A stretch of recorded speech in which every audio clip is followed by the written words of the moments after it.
ladies and gentlemen, is a chapter lead at Women in DeFi. Please help me appreciate Lucy Manzi. Lucy Manzi. She came with a crowd. Her fans are here. All right. Lucy Manzi. Our next panelist is an associate VP stablecoin segment at Flutterwave. Please help me appreciate Saruni Maina. All right. Our next panelist is a blockchain engineer. Please help me appreciate George Musomi.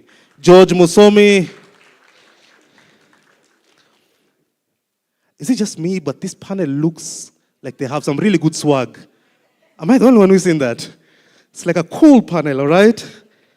Okay, our next panelist, ladies and gentlemen, is a CEO at Kotani Pay. Please help me appreciate Felix Masharia. Glad to have you here, Felix.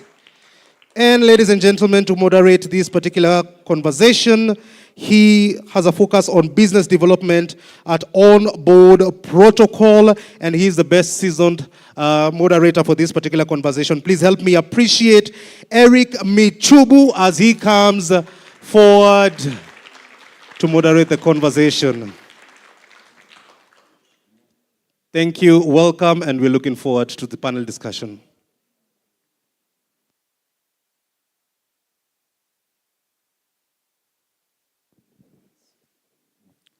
Good afternoon, guys. Right. Thank you so much, KBC, for making this possible, and also for this chance to moderate this panel about the impact of stablecoins and why they matter. So I would like to go direct to the panelists, and to start us off is George. I have a question for you. Hey, Michu. So I think we should do a round of introduction first, very quickly, and then we begin. So we can start from that end. Thanks, Eric, and hi, guys. My name is Juliet Kanjukia. I am a senior associate, project management at Save the Children. Well, I like to consider myself a lifelong learner, and this is why essentially I am interested in blockchain and managing projects in blockchain, Bitcoin, and increasingly the intersection of AI. Thank you.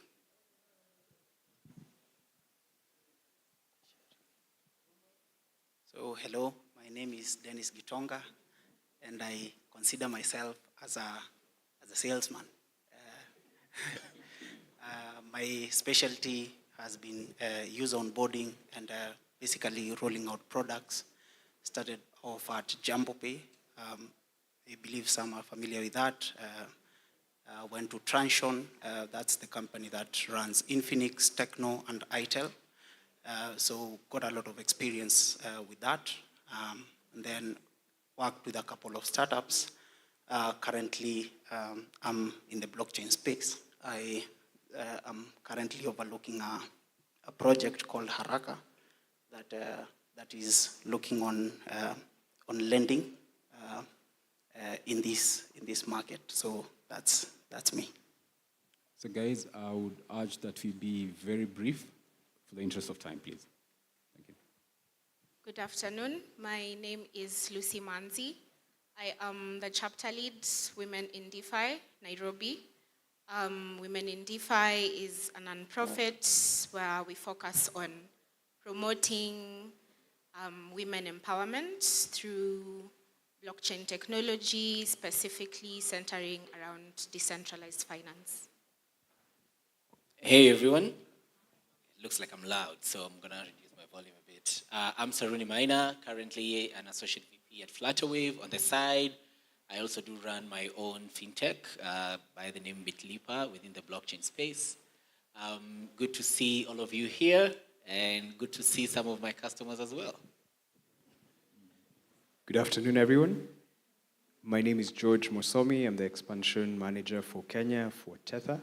And I'm super excited to be here and share all the knowledge I have about stablecoins and see how we can all make use of this amazing technology that's here to help the continent. Hi everyone, my name is Felix Masharia, CEO and co-founder at Consultancy. We are a Pan-African blockchain fintech focused in 4 main countries, just focused on offering on-ramp off-ramp solutions to businesses and app developers. Great, thank you so much, guys. So my name is Eric Michubu. I'm an OTC trader, and I'm also a business developer at Onboard Protocol. For those who don't know Onboard is a self-custody wallet. So we go direct to it, and the first question goes to George. So what are stable coins, and how do they differ from the traditional cryptocurrencies like Bitcoin and Ethereum? Thank you, Eric. If you think about stablecoins, so stablecoins, first of all, by definition, are a currency which has been based off of a cryptocurrency that allows you to have a one-to-one match, another cryptocurrency or fiat currency. Fiat is what you know, Kenya shilling, issued by a centralized authority, one that is backed by some of the larger global currencies. So you have stable currencies which are pegged to the US dollar. So you have, for example, the one I work for, USDT. You have USDC. You have things which are also like tied to the euro and the GBP, and other larger cryptocurrencies are coming into space. And what excites me specifically today is hearing that there's projects in Kenya and on the continent which are also developing local stable currencies. And if I may just jump a little bit into a bit of an illustration. So stablecoin is no different from any other cryptocurrency, only by virtue of it having either a mechanism that allows it to be a one-to-one representation. And the importance of this is, if you think about a farmer in Eldoret who wants to sell his cow, maybe he's been rearing a beef-producing cow for the last 1 or 2 years, and at the end of the growing season, he wants to sell it for 100,000 shillings, and he goes to the market, sells it, and then the next day, he still has 100,000. He can choose to buy 10 goats or so on and so forth. In the same way, stable coins allow you to have a similar value of money that is transferable across different periods of time. Thank you so much, George. My next question goes to Felix. So how are stablecoins being used in various industries and sectors to aid remittances and payments? Yeah, so I think you already said the use case. So the thing about stablecoins is they are not all the same, and there are various mechanisms that are backing each stablecoin. So you first have stablecoins that are essentially crypto dollars. So you have an issuer of the stablecoin who holds the collateral as US dollars in a bank account and then issues the token on chain. And in this kind of arrangement, the token should be redeemable one for one. So if it should be possible for me to, at large volumes, I think above $100,000, return the coin and representation, because crypto asset. The other major use, actually the remittance use and cross-border use right now is still microscopic. The biggest use for those kinds of stable coins is when you want to move from exchanges to wallets instantaneously. And this is usually done by traders who are looking to make some money from arbitrage. So the price of Bitcoin on a certain exchange is 69,000. In another exchange, it's 65,000. I can buy it here for 65,000 and sell it here for 69,000. And stablecoins help me with that kind of movement. So they're very much like by arbitrage traders. Algorithmic and crypto-backed stablecoins right now are mostly used by, so we have protocols that offer similar financial services to the traditional system, only that there is no central party. There is no centralized body behind them. So you're thinking about lending protocols like Aave and Compound. You're thinking about DYDX and others that are synthetic. On financial inclusion in Africa. Yo. Okay. So, based on the current use cases that we see, our far neighbors in the West, Nigeria, and what was happening with the likes of Binance, stable coins, and the Naira. And in this case, a lot of regulators would look at it and say, then stablecoins were bad for Nigeria because apparently, and I'm saying apparently because this wasn't actually proven, apparently stablecoins were the reason why the Naira was losing value. For one reason or the other, people were exchanging the Naira for USDT, USDC, and sending that money out or just keeping their money as stablecoins. Someone say that basically that's not true because there's still a lot more. People only use M-Pesa because that's what works right now, right? So there's still a lot to be done for financial inclusion. Stablecoins are a tool that we definitely can take advantage of and leverage to ensure that we build further into this financial inclusion. Just as I wrap up, I think one of the tools and one of the startups that have done a good job at this is Machankura, just because they tried to bring, they tried to bring the blockchain into feature phones. A lot of us, everyone, including my customers, TapSwap and the likes on board, everyone else, we know we are an app and everything, but who's taking care of a Mamboga? You want me to be able to use your app to make payments, but you require the person receiving the payments to also be on your platform. It's not going to work. So for financial inclusion to work, we all have to look at the last mile. With the likes of the technologies that we are getting, Machankura and the rest, bringing in USSD and stuff, because yes, a lot of these require mobile phones and smartphones as a prerequisite. So mobile penetration is one of the challenges that we need to add. We are going to bring the unbanked or the underbanked populations into the financial system. And until we get to that point, then we will say, yes, we have accomplished the mission of blockchain and, including people into the financial system. And I usually say we have to remember that people are poor because systems keep them so. So at the end of the day, we also have to challenge ourselves to be advocates if we really, really are building for the communities we say we are serving. Thank you. Thank you so much. Next question to, please do it better. Thank you so much. So then to local markets. All right, thank you so much. Next is Lucy. The question is for you. What are some of the challenges and opportunities that our women are facing in this space, and how can they be addressed? And how can they be addressed? Okay, thank you. So I'd say the biggest challenge is the onboarding process and familiarizing yourself with decentralized applications. I'd have to admit that it's not that easy, especially if you're a first-timer trying to understand decentralized finance and the applications, the wallets, bridges, so what exactly am I doing here? And with all the applications, there are also not that talks or webinars. We are still lacking in the space. So more education for women, to get onboarded to the space, to understand, what really goes on around here, of which is still a goal for women in DeFi, especially as we keep trying to create programs and provide resources for women across the continent to understand decentralized finance and also blockchain technology at large.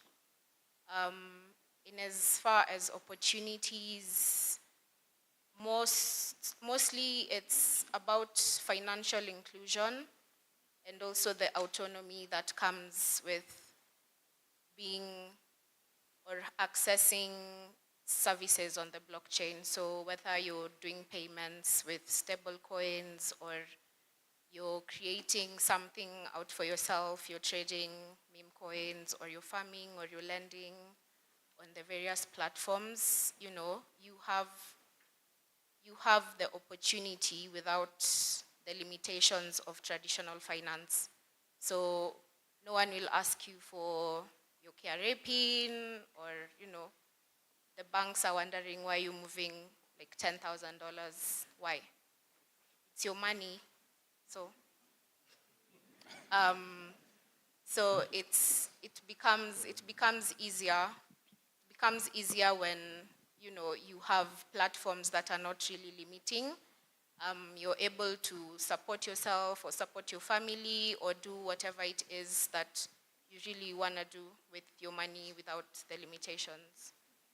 So, A follow-up question on the same. So how do you create awareness to people who do not have the right information about the payments or about the entire DeFi ecosystem? How do you create awareness? basically, I feel the part where we lack the most is at grassroots level, you know, because not everyone is on Twitter.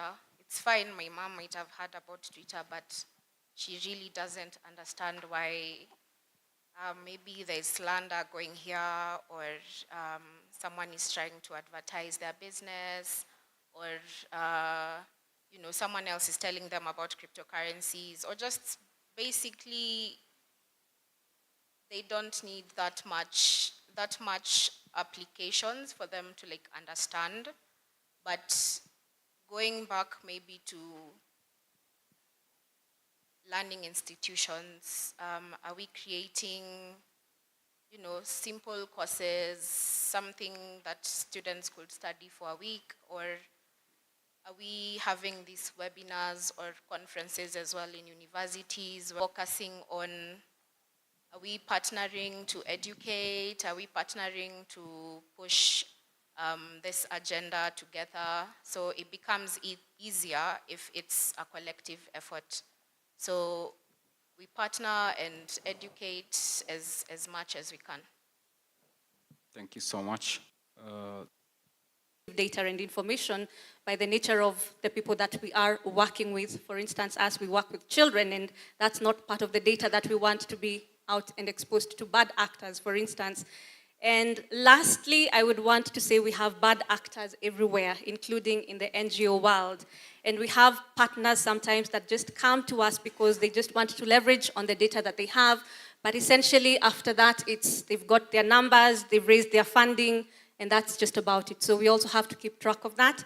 And lastly, market, we also have to be aware that there are Ponzi schemes and scams.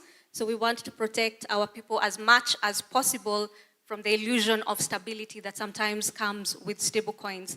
Now, I will give an example of, you know, two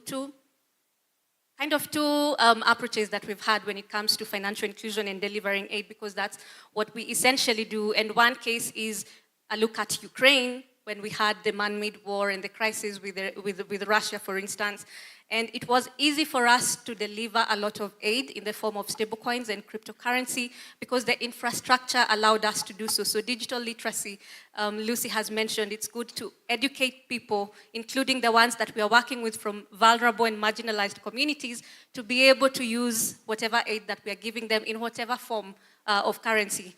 Unlike Turkey and Syria, when they were hit by the earthquake and infrastructure was essentially, you know, destroyed, and the only thing we could do was we had to carry cash to go and give to those people. So at the end of the day, infrastructure, one, is a big thing, and so those are some of the challenges that we look at when we are trying to reach the people that we have to give aid to or give any form of cash assistance to in our work.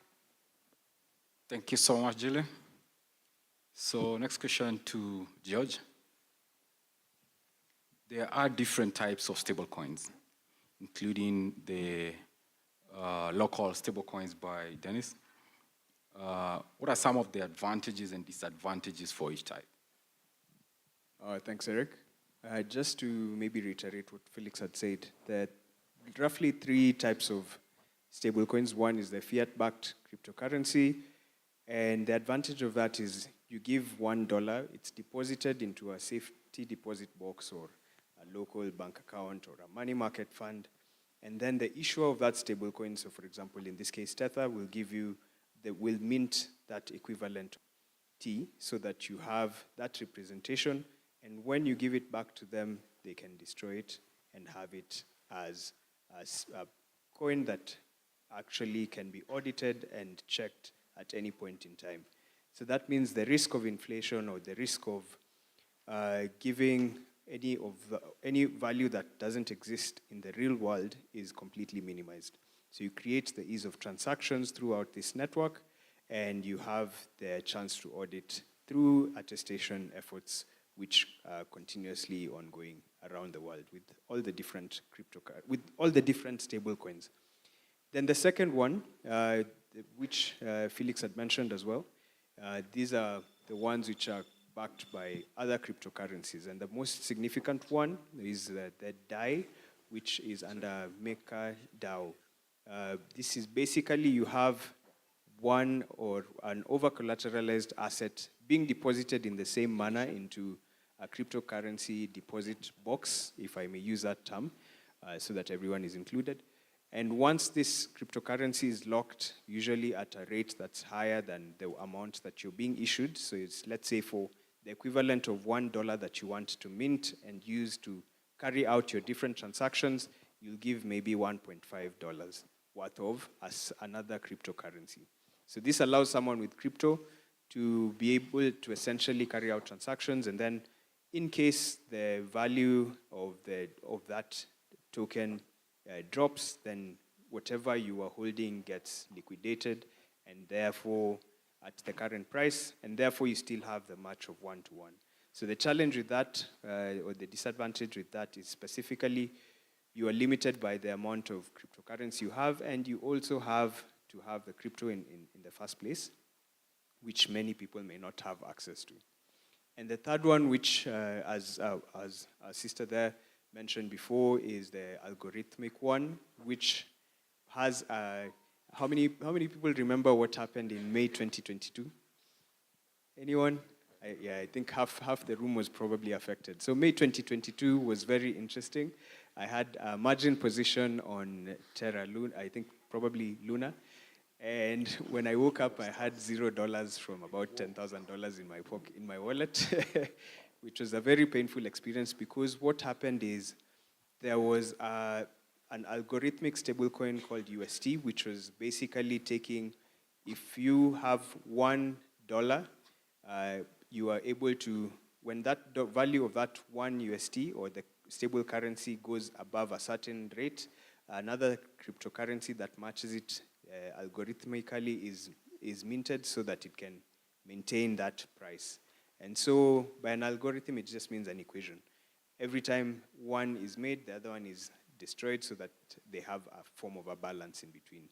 And so with this specific one, what happened in the market, which should have been so obvious after it happened, is there was a lack of confidence in the peg or in the value of the UST, which is what Terra was offering. And so everyone tried to get rid of the UST at the same time. And then what happened is a lot of Luna was being pumped into the market, which basically created a liquidity crash because there was an oversupply of the Luna. So what I'm trying to say in essence is, due to that one event, there was a huge repercussion across the market, and that meant a lot of billions of dollars were lost, including my very small million or so shillings. And therefore, we tend to have a little bit more caution when we are dealing with algorithmic stablecoins, because the chances of that being compromised is very high. So what do we do next? I think one of the things which is critical is anytime you're dealing with a stablecoin, go to a trusted supplier, make sure that they have auditable smart contracts, make sure that these are reputable companies that you can deal with, and just continuously update yourself with all the updates that are being made to the respective smart contracts or any legislation that is going around all these stable currencies. Right, thank you so much, George. The last question goes to Felix. So how do stable coins compare to CBDCs, and what role do they both play in the future of finance?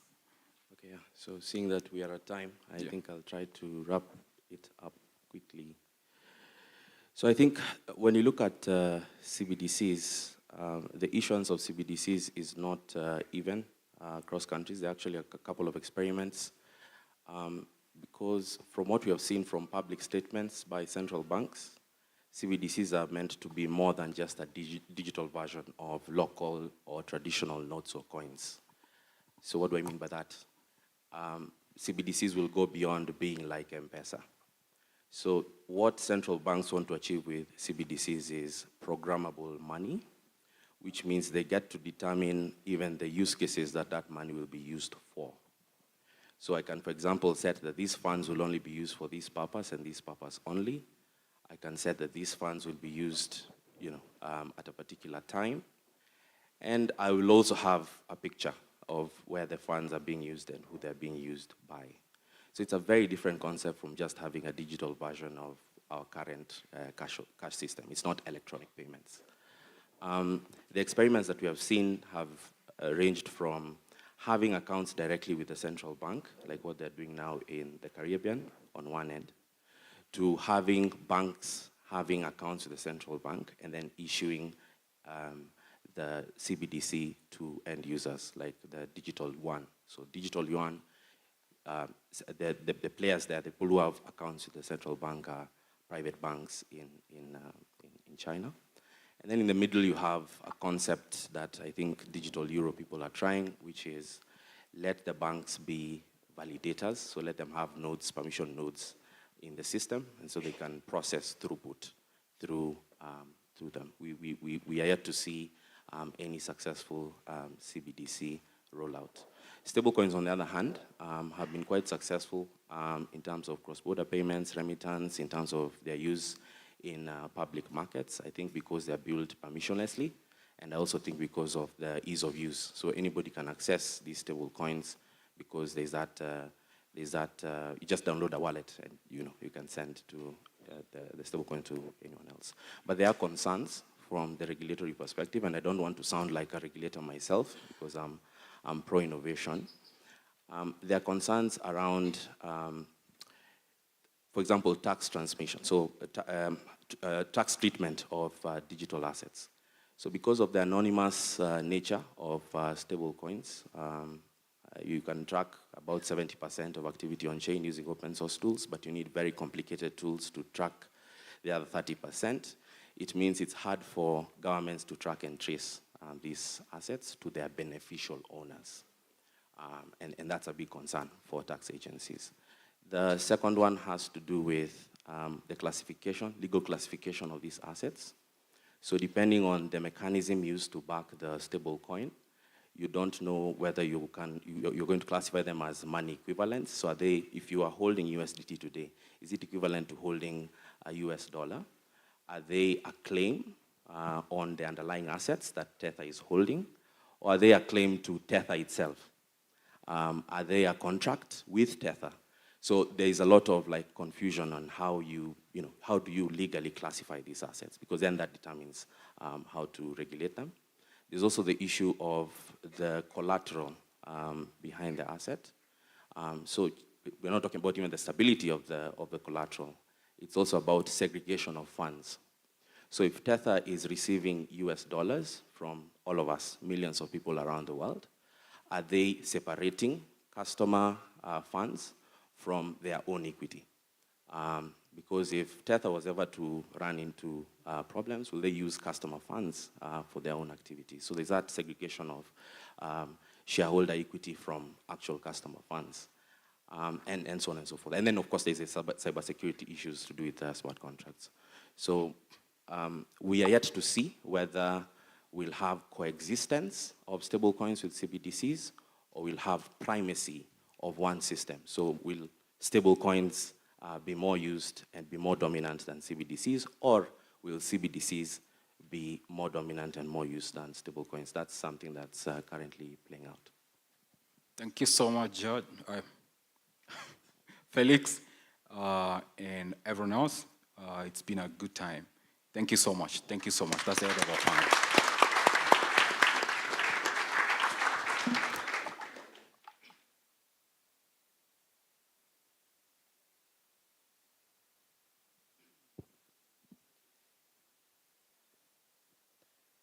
All right, we want to come together for a group photo. Please, let's appreciate the panel one more time. The round of applause.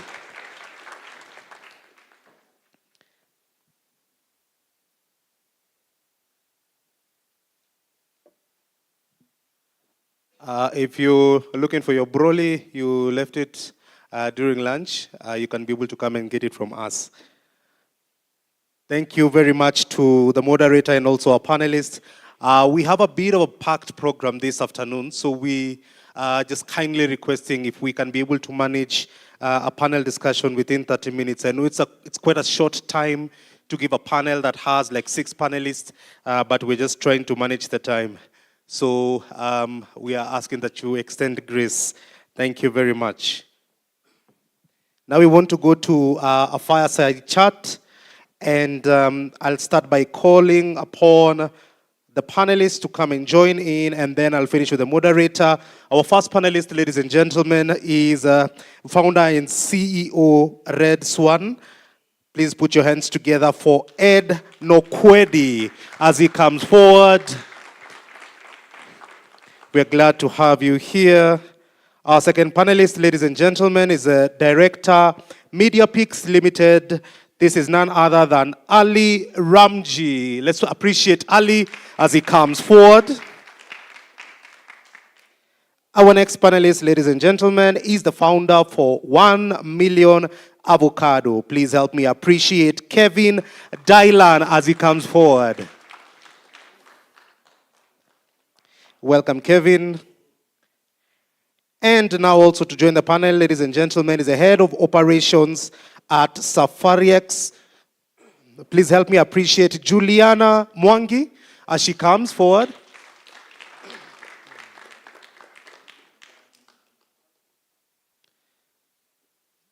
Juliana, you're going head to head with the man, isn't it? All right. The next panelist is CEO and founder at Alpha Block. Please help me appreciate Trevor Kimani as he comes forward. And to moderate this particular discussion is a senior partner, TMM and Partners Advocates. Please help me appreciate Mr. Robert Moka as he comes to moderate the panel. All right. Welcome, good people, and we're looking forward to the conversation. Thank you.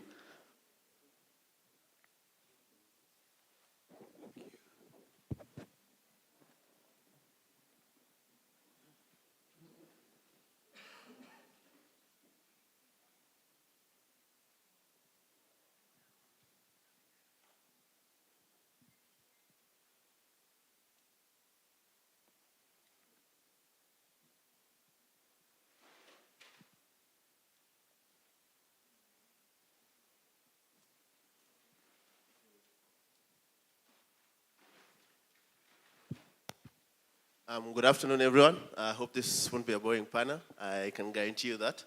So I think we can start off with the first question, and it will go towards Ali. So Ali, what are the key benefits of asset tokenization in terms of unlocking economic value? And how do these benefits compare to traditional assets? Thank you for the question. First of all, does everyone know what asset tokenization is? I think you could start with that, yeah. You could start defining what asset tokenization is. All right, it's basically digitizing an asset and creating tokens via recording them on a blockchain. Am I correct, guys? Yeah. Yep. Any questions regarding that now? Okay. So the question was, what are the key benefits? Yeah, the key benefits of asset tokenization. So you have a number of key benefits. I think, when you look at asset tokenization, you look at fractionalized tokenization, which is the ability for specific assets to be fractionalized. The best example for this is real estate. And we know that there are large real estate projects that sometimes want to be sold. And in order to find a buyer, you might end up having a bit of difficulty. So instead of finding one buyer, you might be able to end up fractionalizing that asset into numerous tokens and sell them piece by piece. The other, another area of, or another benefit would be increased accessibility, all right? You're providing access to individuals who don't have the ability to purchase specific type of assets. So not everyone can buy a piece of, let's say, GTC over here in Nairobi. But if you fractionalize that and you sell it, through a blockchain, you sell, through tokens, you're able to end up buying that. Now, the other beauty is that you're able to also sell that. So the interesting aspect of that is increased liquidity, right? The other, benefit is increased transparency, right? And I think that, as an owner, you're able to see who buys it and who sells it. But at the same time, when you purchase it, you're able to see who had it before. So these are some of the benefits of tokenized assets or asset tokenization. Am I missing anything? I think you've glossed over most of the things, unless Trevor or Ed, you want to add anything? I think first of all, I'm Ed Nwakari and founder of Red Swan CRE. I think that since there's a young audience in the room, and I'm very happy to see such a young audience, but tokenization is something that you should pay very close attention to. I know all of you probably have a lot of experience in cryptocurrency, and there's ups and downs and fluctuations in cryptocurrency. When you start looking at digital assets, you're looking at real world assets, like you said, real estate or avocado land, but it allows you to start buying pieces of real estate that you could never buy before. You look in the skyline, you see all these big buildings, you never think that you can be part of that. But now you can participate in ownership, and as that building makes money, you make money. And you want to decide to sell it, you can sell it and get your cash for it. So it actually, if the building is growing in value, your share of the building is growing in value. If the building is issuing dividends of 10%, you're getting dividends of 10% of your money. So I think it's a really good way for young people to start gaining wealth. I couldn't start buying real estate till I was adult, 21 years old. But I think now you can start buying real estate at any level and start slowly putting $100, $200, or 1,000 shillings, 2,000 shillings into a piece of property. And you can look back 10 years later, you probably have millions of dollars or shillings worth of property because you started buying slow. I think you've gone through that brilliantly. Trevor, you could follow up on that. As also you answer this question, how does asset tokenization democratize access to investment opportunities, particularly for retail investors and individuals in emerging markets such as Kenya? Yeah, thanks for that question. Similar to what Ed was saying, if you think about where the world has come from, when everyone is talking about financial inclusion. So maybe 10 years ago, when people wanted to send money home from abroad, you'd actually have to hold on to the money you have for like 3 months before you send it home because the transfer fees were very expensive. So you'd rather hold on to your funds and take, like a 3-month upkeep for your people at home and just incur that one transaction fee. But now when digital remittance companies came into the play, what happened was that you could actually send money even twice a month because of digitizing it made it a lot more efficient and hence cost effective. That significantly increased the amount of remittance flows into Africa, for example. In fact, in Kenya, it's led to us sort of overtaking foreign direct investment as a source of income for the country. So that made the country self-sustained. So the same thing is happening for asset classes such as real estate. Real estate is, especially in the developing world, is really difficult to access as an asset class.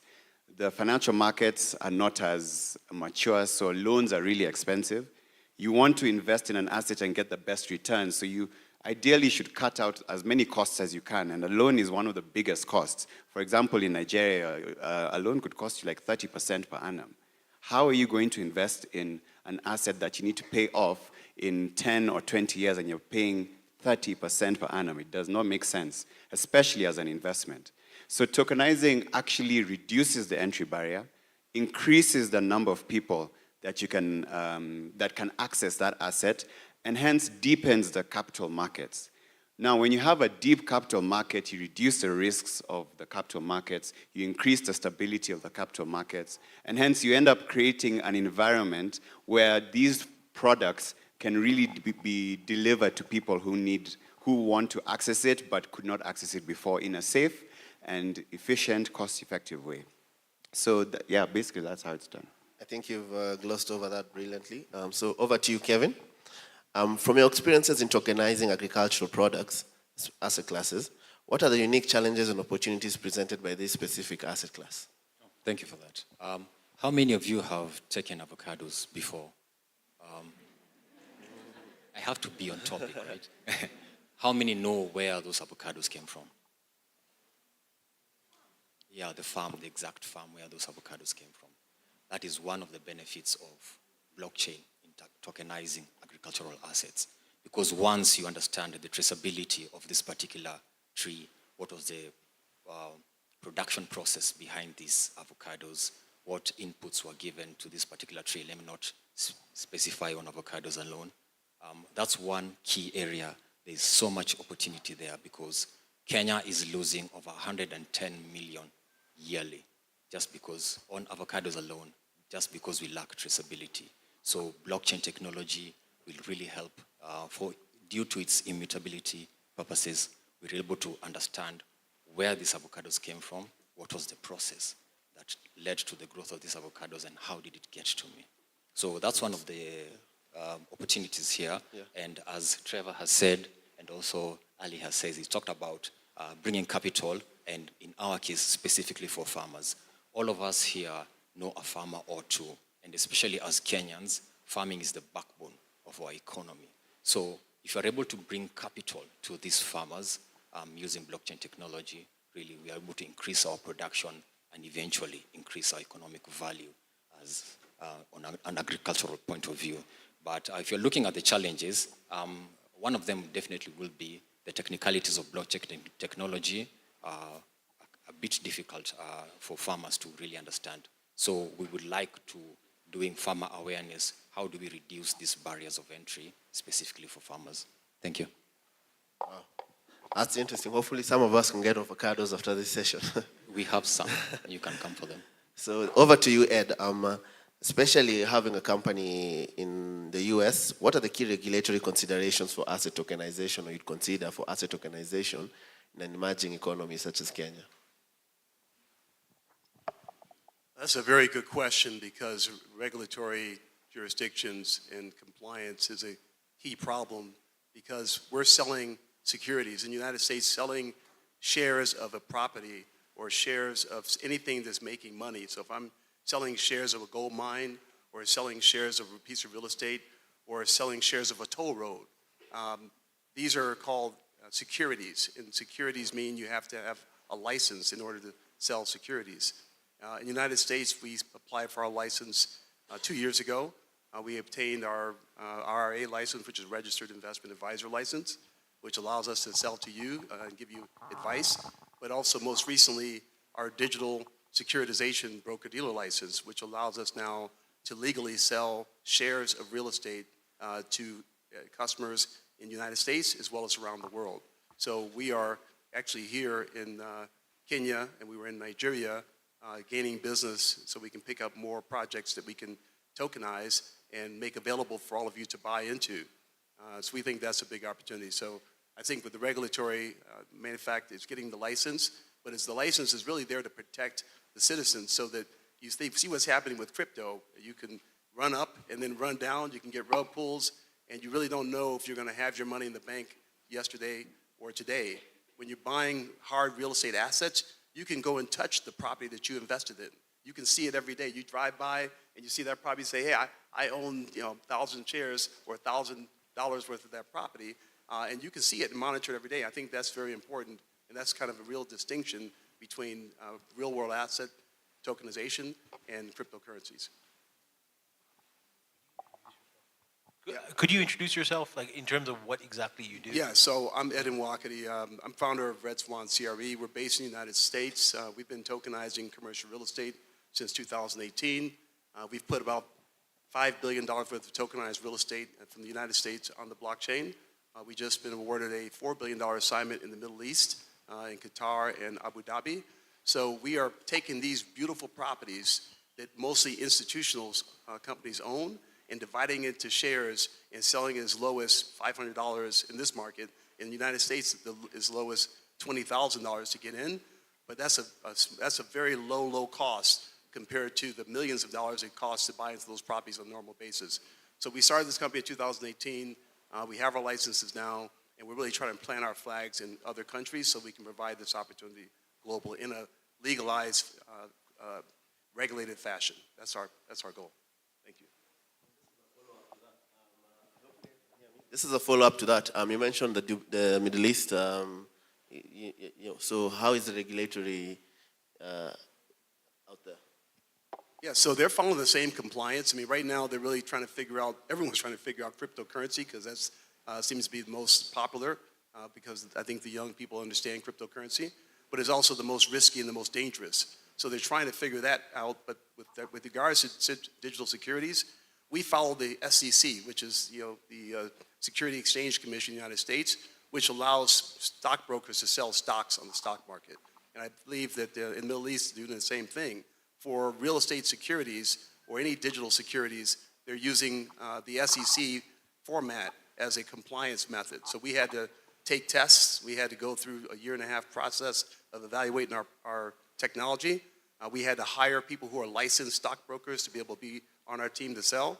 So that's what we're doing to really make sure that you're safe when you make an investment. You want to make an investment that somebody has checked out and somebody who's regulated sells to you, because if anything goes wrong with your investment, you can come back and blame them and sue them. So that's the difference between somebody selling you a cryptocurrency who's not regulated and somebody who's selling you a digital security who is regulated. Thank you. That was the last question for that session. So I won't bother you with another one. So over to you, Julia. How can asset tokenization improve operational efficiency within the financial market, and within specific advantages, how does it offer the various advantages for platforms such as SafariX? And could you also talk more about what SafariX does as an intro as well, for the people who aren't quite familiar with it? Okay, Juliana Mwangi, I'm into cross-border payments. At SafariX, we help you move money basically across borders. So tokenization for companies such as SafariX and fintechs, they are important in such a way that it's a new asset class, and let's say you want to get a loan. I think it's possible for you to get your loan against stablecoins such as USDT, USDC, or Bitcoin. That would be a game changer. Let's say I'm holding my 1 Bitcoin or 0.1 Bitcoin and I need some finances. So I'm speculating maybe Bitcoin will go up or down. So I could just give that as a collateral. So I think that's one of the important things. Also, it increases, if we have tokenization, it increases in efficiencies in terms of like incorporating smart contracts in terms of settlement, and eliminates a lot of middlemen. I think also for tokenization, one of the most successful use cases is stablecoins, because we have USDC and USDT, they have a market cap of over $140 billion, and that's quite a significant amount, and you'll find that most of that money is in Africa. Yes, we have institutions in the West and other countries, but a significant amount is in Africa as well because of the broken financial systems. So I think we should highlight more the success stories of tokenization in terms of stablecoins. Let's give a practical example, like today is Thursday. Let's say when someone was supposed to live here, they should have gone to the bank and do like a swift transfer to a different country. For one, the day is gone. By the time you leave here, it's going to be past 5. But with tokenization, you get to eliminate all that, because if anyone wants a wallet, they are 5 minutes away from getting a wallet. And once you are able to get that wallet, you cut out a lot of middlemen, costs, if you've done a Swift, you know how it can be frustrating. Like it's Thursday, if you do it on Thursday, on Friday, you lose out on Saturday, on Sunday, not mentioning the costs. So I believe we should work hand in hand in sensitizing and educating more people about highlighting the success stories of tokenization, yeah. Hopefully the organizers of the KBCC will also highlight them as part of the education programs for the masses for the post-conference. So over to you, Ali. What are the primary challenges and barriers to widespread adoption of asset tokenization, and how can these challenges be overcome? Challenges. Standardization, I think, is one of the first challenges that anyone has. And, you know, standardization is how can you end up tokenizing one asset and then trade it on a specific market if that market does not, you know, integrate within the laws of that country, right? So that intertwines regulatory challenges as well as standardization, so that some places you may not be able to get your funds out, so you need to be able to end up standardizing, you know, the asset itself, okay? Or you need to be able to standardize it in a fashion where you're able to end up trading the token. Now, associated to that, you have the regulatory challenges. Just like Ed mentioned, you know, individuals who want to purchase real estate in one market may not necessarily be able to purchase real estate in another market, right? And the inability to actually purchase those tokenized assets can end up becoming a challenge because of the lack of regulation in certain countries. So for instance, Kenya may not necessarily allow tokenized real estate, but you might have someone trying to do that, and there are laws related to crowdfunding over here that prevent individuals to actually raise capital. But it's your own property. It could be even, you know, agriculture, for instance. So these are some of the challenges. You also have market fragmentation. You have so many different exchanges coming up, and you have so many, only so many people that are on different exchanges. So the high number of exchanges and the individuals that are spread out make it very difficult for the transfer of assets, okay? The other aspect is cybersecurity.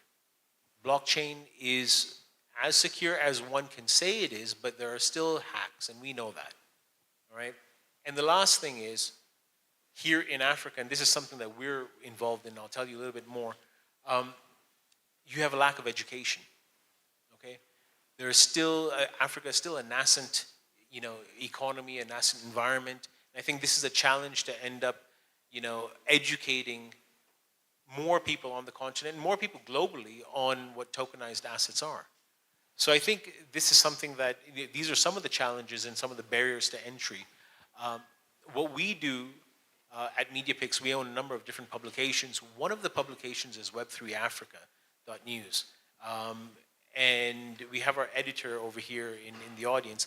But at the same time, we created something known as the Web3 Africa community, in which we, I don't want to say tokenized identity, but what we did was we partnered with a NASDAQ listed company to digitize identity. And what we're doing now is we have about 40,000 people in our community. We have about 28,000 from Nigeria, about 4,000 from Kenya, and the rest spread around different parts of East and Southern Africa, and some in West Africa. But in total, it's about 40,000 people, and they end up essentially, once their identity is verified, and BioKey, our partner in the US, because they're NASDAQ listed, they have that, that legitimacy. Once they're verified, individuals are able to end up doing tasks and getting paid on crypto. Now, again, people are still quite, you know, skeptical of this. We have our own regulatory challenges in terms of bringing that over here, and I know that there are certain regulators over here in the audience. I'm sure I'm going to be questioned after, but it's a situation where, you know, we are trying to push this out because people who get paid on crypto don't necessarily pay taxes, so, you know, that's another aspect. So I think these are some of the challenges associated. I just had a comment to that because, in terms of the regulatory framework, I want to just make sure that everyone understands. We're allowed to sell digital tokens to anyone in the world. With the United States, there are certain requirements that United States citizens have to be compliant with. For example, they have to be accredited investors, which means they meet a certain income level. But there's Reg S, which is all international investors can come in and buy without meeting that accreditation level standard because the United States doesn't have any jurisdiction over international investors. And to his point, I think he's correct that there's been a problem with seeing projects around the world to know what to buy and have options around the world, which is why we're here. We think that putting projects on our platform in many different countries allows someone to go on the platform, look and see what's happening in Canada, look what properties are in the United States, look what properties are in Dubai, look what properties are in Kenya, Nigeria, and be able to buy any one of those properties. Now, in terms of regulatory license, we can't come in on the ground here and open an office and start selling shares to individuals without a local license from the CMA, which we are applying for. But we cannot do that right now, but we could sell shares for a person's sponsor's property on our platform to people from China, people from Mexico, anywhere in the world. And right now we have about 20,000 investors on our platform, of which 40% are international. So I'm just want to make sure we understand that. Thank you for the clarification. So over to you, Trevor. You've been quiet for a while. So how does asset tokenization impact the liquidity of traditionally illiquid assets? And what implication does this have to investors and financial markets? And also, could you tell us about what you're doing for the people who are here that aren't quite familiar with your work? Yeah, thanks. So Alpha Block is tokenizing real-world assets. We're starting off with real estate. So similar to what Ed is doing, I think, Ed, maybe do you focus on retail or institutional investors more? Great question. In the US, we focus on institutional investors. In overseas, we're focusing retail investors. Okay. So we focus on retail investors. And the reason is because when you the point is to give people access to an asset class that they didn't have access to before. You see, in like the global North, America, Europe, people had the opportunity to create generational wealth because their grandparents were able to buy real estate for cheap. That real estate grew in value, it was handed over to their parents, and today, Generation Y is basically, the millennials are getting, there's the biggest wealth transfer that's happening right now across the world. But it's not happening in Africa because we didn't get that opportunity to buy assets that are stable, that grow in value, because our financial markets were not as mature, and we didn't also have the capital to be able to buy these expensive assets. So it basically, when you fractionalize the asset, it opens up the market for you to be able to sell or for people to invest into that asset class from, the people who are not able to access it before. So you think about maybe someone who's just got a good job at Microsoft or a good job at Safaricom, they just graduated from school. They have a bit of extra cash, but there's no way they can buy real estate because it's too expensive, the loans are too expensive, and also they're afraid of fraud. That's one of the biggest issues we have on the continent. So once you fractionalize it, it means more people can access it. When more people can access it, it also helps you create a secondary market. So instead of you having only 100 people that have bought 100 apartments, you could have 1 million people that have bought 100 apartments.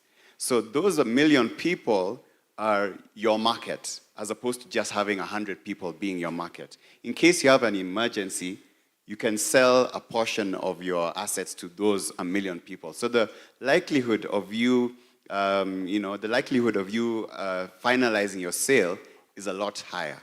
As opposed to you calling agents, that agent goes, looks for people, those people come and try to negotiate you down. These people are looking for stable assets to invest in, and they're looking for passive cash flows. So it really improves your ability to execute an ecosystem where people can trade these assets. Yeah. I don't know if I got the last part of your question. How does it improve the liquidity? Oh, yeah. So over to you, Kevin, and you've actually touched on it while you were speaking. How can blockchain technology and tokenization improve transparency and traceability in supply chains, particularly in the agricultural sector. And let me just throw a spanner in the works. Taking as an example, I'm sure mostly the Kenyans were in the room. There was a scandal whereby I think it was an avocado farm in Thika, whereby those sexual abuse claims, whereby the potato harvesters, the avocado harvesters were being, they're being induced for sexual favors for work. So in terms of traceability and transparency in supply chains, how can blockchain technology and tokenization improve that? So you can avoid instances whereby avocados are farmed from such farms. Thank you for the question. First of all, I don't know how blockchain can solve ethics, so but we will try. What we are looking at, as we touched about this earlier, we are not just looking at where did these avocados come from, but also the process in which these avocados are taken through. Let me give you an example with what we do in our company. We are helping farmers. We realize farmers have the assets, which is the land, and investors have the liquidity, right? How do we bring these two people together in an ecosystem in which both of them are positively or profitably engaging with each other?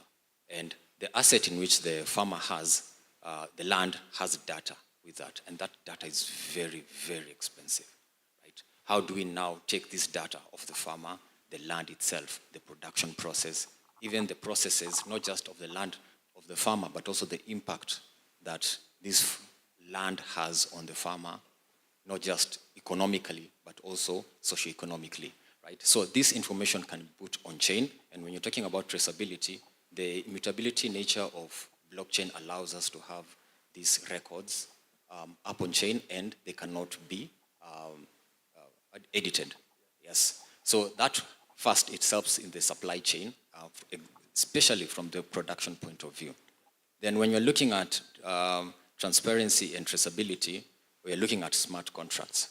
For example, how we work with avocados, we want to understand what is the process when we use satellite imagery to understand the crop health of the avocado, right? So if you're able to deploy a smart contract that states if the dry matter of the avocado gets to a certain percent, you do not need to look for brokers to let them know. The smart contract will now activate that the farmer is ready for harvest. We have cut at least 60% of the value that the broker was going to take from this ecosystem just by using smart contracts themselves. So that is how blockchain technology can really help avocado farmers and just entirely the whole ecosystem. Thank you for that. So I think over to you, Ed, and it's an interesting question. What are the technical challenges of implementing asset tokenization at scale, and how can they be addressed, considering you've done it? I think the biggest problem we're having is not really technical, it's educational. I think just getting the awareness out to people that this exists has been a challenge, but it's starting to pick up a whole lot more than it did in 2018 when we started.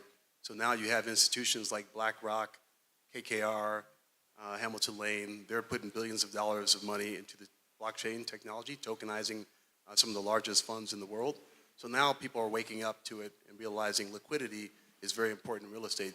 Think about a property owner who has, let's call it $100 million worth of real estate, and they have a loan on their real estate of $50 million. That means they have a $50 million worth of equity in their real estate. That real estate owner cannot get his or her equity out of that real estate until they sell it. Well, that means that $50 million that's in that real estate is a misuse of their opportunity cost because that money is just worthless. It's just sitting there until they sell. Well, when you tokenize, we can actually pull 90% of that equity, that $50 million, so $45 million can come out of the property, while he still has 100% GP control. GP means he manages the property on behalf of the shareholders who've just come in. And as long as he pays them with their allocated, as we call a preferred return, then when they go over that amount, so if he makes 10% per year, and then next year because prices went up, he's now making 15%, that additional 5% the GP can split with the LP shareholders, which means the GP is now making some strong capital gains with very little equity in his property. And I think that's a monumental change for real estate that never existed before, which is why you're seeing so many people rush into tokenizing assets, is to get that liquidity out. And on the adverse side is the investor who's going into real estate. Many of you and many people around the world don't participate in real estate because it's too expensive, and you don't want to keep your money. You don't want to tie your money up. You put if $10,000 is all you have in your bank account, you're not going to put it all into a piece of real estate and not know when you're going to get out. That's the worst situation for an investor. You have to be very wealthy to be comfortable doing that. But now you can take that half of that $10,000, put it in real estate, almost like a savings account, because that real estate's paying you a return every single year or month. But when you want to sell it, you can sell it and get your capital back out. So that's changed fundamentally the way investors invest in real estate as well. But on a technical level, I'll just say this. I think we want to work to make it more easy for investors to be able to participate. So you have a wallet. Right now you have to have a wallet, put money in your wallet. Some of this is very complicated for the average people on Earth. But I think as we increase the technology, it'll be more like a layer 2 experience where you just push a button and you just get what you want. It actually happens in the background. So it's almost like having Intel inside. You heard that commercial, well, Intel's inside the computer. So you don't care about the blockchain. You don't even talk about blockchain. You just care about being able to buy a piece of this real estate for 1,000 shillings, and you hit the button, you transfer your 1,000 shillings from your bank to Red Swan, for example, and then you have shillings go into your wallet, and now you own 1,000 shillings. It shows up on your balance sheet. Thanks for that. Over to you, Julie. So what strategies can be employed to encourage wider adoption of asset tokenization among traditional investors and institutions in Kenya? Okay, for one, I think regulatory framework is very important, especially for investor and consumer protection. Yeah. We've had many cases. They have a token. You meet a bunch of people over coffee shops or some conference rooms, and we've had tons of people lose a lot of money. So if we could have regulators work together so that some sort of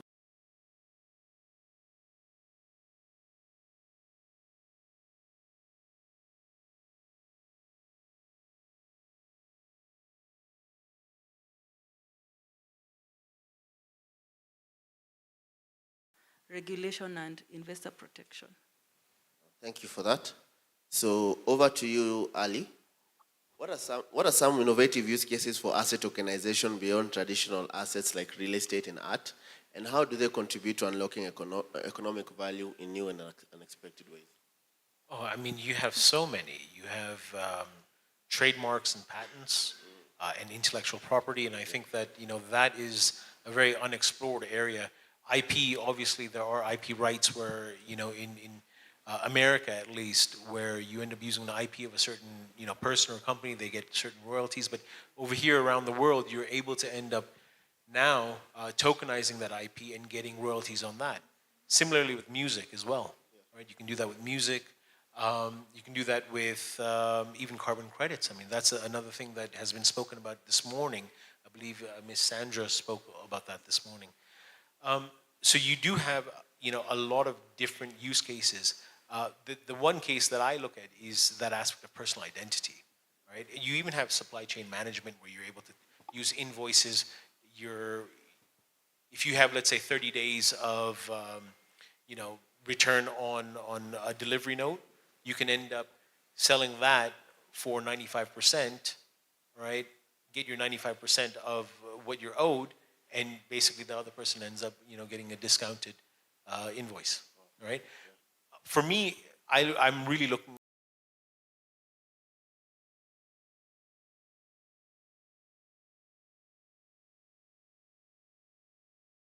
value out of their own identity. And I give you an example.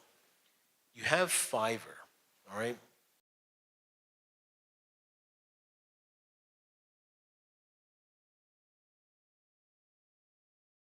Because of this, people don't have the ability to earn revenue. What we've done is we've given the opportunity for an individual to, I still don't want to use the term tokenize their identity, but use their identity in a fashion that allows them to earn revenue by doing specific jobs. Those jobs are recorded on blockchain.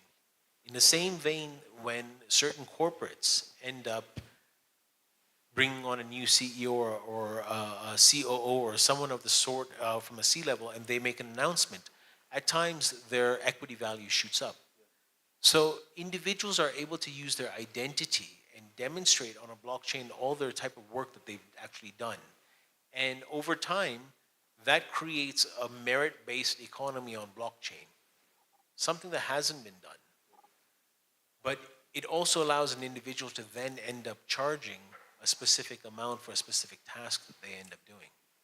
All right? So these are different, unique use cases, just as an example. I'm sure there are others that you guys can think of. Commodities right there next to you. Avocados, I think, is a commodity. So yeah, thanks for that. So over to you, Trevor. How do traditional financial institutions perceive and respond to the rise of asset tokenization? And what opportunity or threats does it pose to their business models? I think this wave of innovation is unique because I remember maybe like 12 or maybe 10 years ago when banks were starting to learn that it's not, you don't have to have someone come to the branch, show a physical ID, and sign the document while you watch them sign. I remember for my remittance company, we were trying to educate the central bank on what eKYC was. It took about like 5 to 6 years for the banks to realize that, oh, you mean it reduces our costs? But it was something so obvious for the fintechs, for the younger companies, those companies that have, those founders that have felt the pain of actually trying to send money abroad and needing to go to a physical location, for example. Yeah. But this wave is very different because I think most institutions have seen the previous wave of innovation come and where it has got to now, and mainly I would say fintech. And you would have expected, especially something like real estate. Real estate, especially if you compare it with like the fintech industry, it's really far behind in terms of technological adoption. Yeah. Even wealth advisory, it's just now that we're seeing investment apps and savings apps on the continent. But when you speak about the value propositions of efficient transactions or changing ownership, you talk about access to global markets, improving the auditability of the certain assets that you're selling or trading, it's a no-brainer. And so you're finding these people are actually adopting it very quickly. And like maybe you see, like, for example, Ed, in the US, I think your processes are much more efficient in the capital markets, but on the continent, they're not. So it's a big pain that people are feeling. And when you're saying that you're going to do something that is 10 times better than what fintech has experienced, everyone is ready to jump on it. And also, I would say there's this, Bitcoin has really created a sense of needing to pay attention to this market. So people are like, okay, I don't know what it means, but I think I need to learn what it means and what it does for me. So that's really helped the traditional partners, the traditional institutions, adopt it. But I don't think they understand what risks they're actually facing. I had a conversation with a banker at the Africa FinTech conference, and I was trying to explain to him that, do you realize that banking will actually die? Because banks are middlemen. Banks are the ones that control the ledger. And now blockchain is creating a decentralized ledger. So they see there's an opportunity, but they don't realize it is basically the death of the banking industry and some of these industries. But I think eventually they'll start realizing that a wallet doesn't need a centralized entity to manage it, and that wallet could have a loan, could have an insurance product, could have a remittance product, could have a wealth product with no need for a treasurer, for a head of compliance. For all these things will eventually be automated within the next 10 years. So I don't think they see it coming as a noose around their neck yet. I hope there are no bankers in the room. So over to you, Kevin. In your view, how can tokenization of agricultural assets empower farmers and create new income streams for them? Okay. The whole ethos around cryptocurrencies and blockchain is about decentralizing finance. So why can't we decentralize this finance for our farmers, given they are our main means of production, right? If you're talking about food security, as a SDG goal, right? We need to focus on how this now decentralized financing that is in the ground, how does it get to the farmer?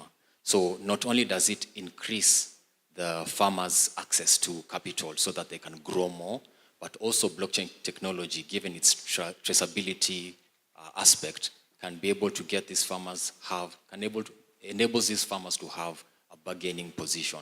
For example, for our avocado farmers, the markets in EU and Asia, they are quite strict on the inputs, right? So if you're able to provide traceability data of what inputs were produced, then you have bargaining power to increase the price. And once you increase the price for the farmers, then the benefits go trickle down towards the whole economy. So that is really how blockchain technology can help farmers. So for me, this would be a final question to all the panelists, and that would be looking ahead.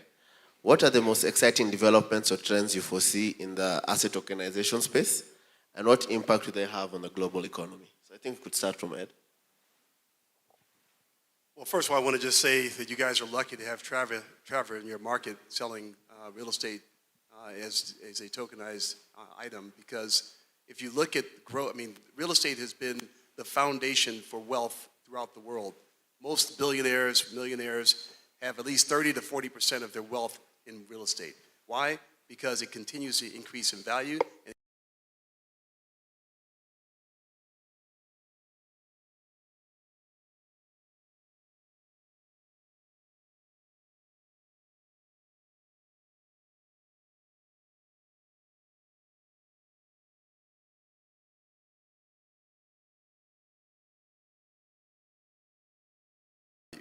So I think what's the future? The future in our eyes is that every income producing property will be tokenized. Why? Because it makes it more efficient for people. We look at real estate at an even higher level. We look at what we're doing by tokenized real estate. We're actually in the investment arena, what I've been in for 20 years with Cushman & Wakefield. Tokenization, or real estate itself, is an alternative investment, which means a risky investment. And the reason why it's risky is because you can't get out of it whenever you want to get out of it. And so by tokenizing real estate, we're actually de-risking real estate as an investment class, which institutions like, pension funds like. Look at some of the pension funds in here and also Nigeria who've lost almost 40% of the value because of devaluation of the currency. Had they invested their money into real estate in Dubai, where the dollar is current, or United States, they wouldn't have lost that value. So I think you're going to find more people looking at real estate, especially since they now have that liquidity option.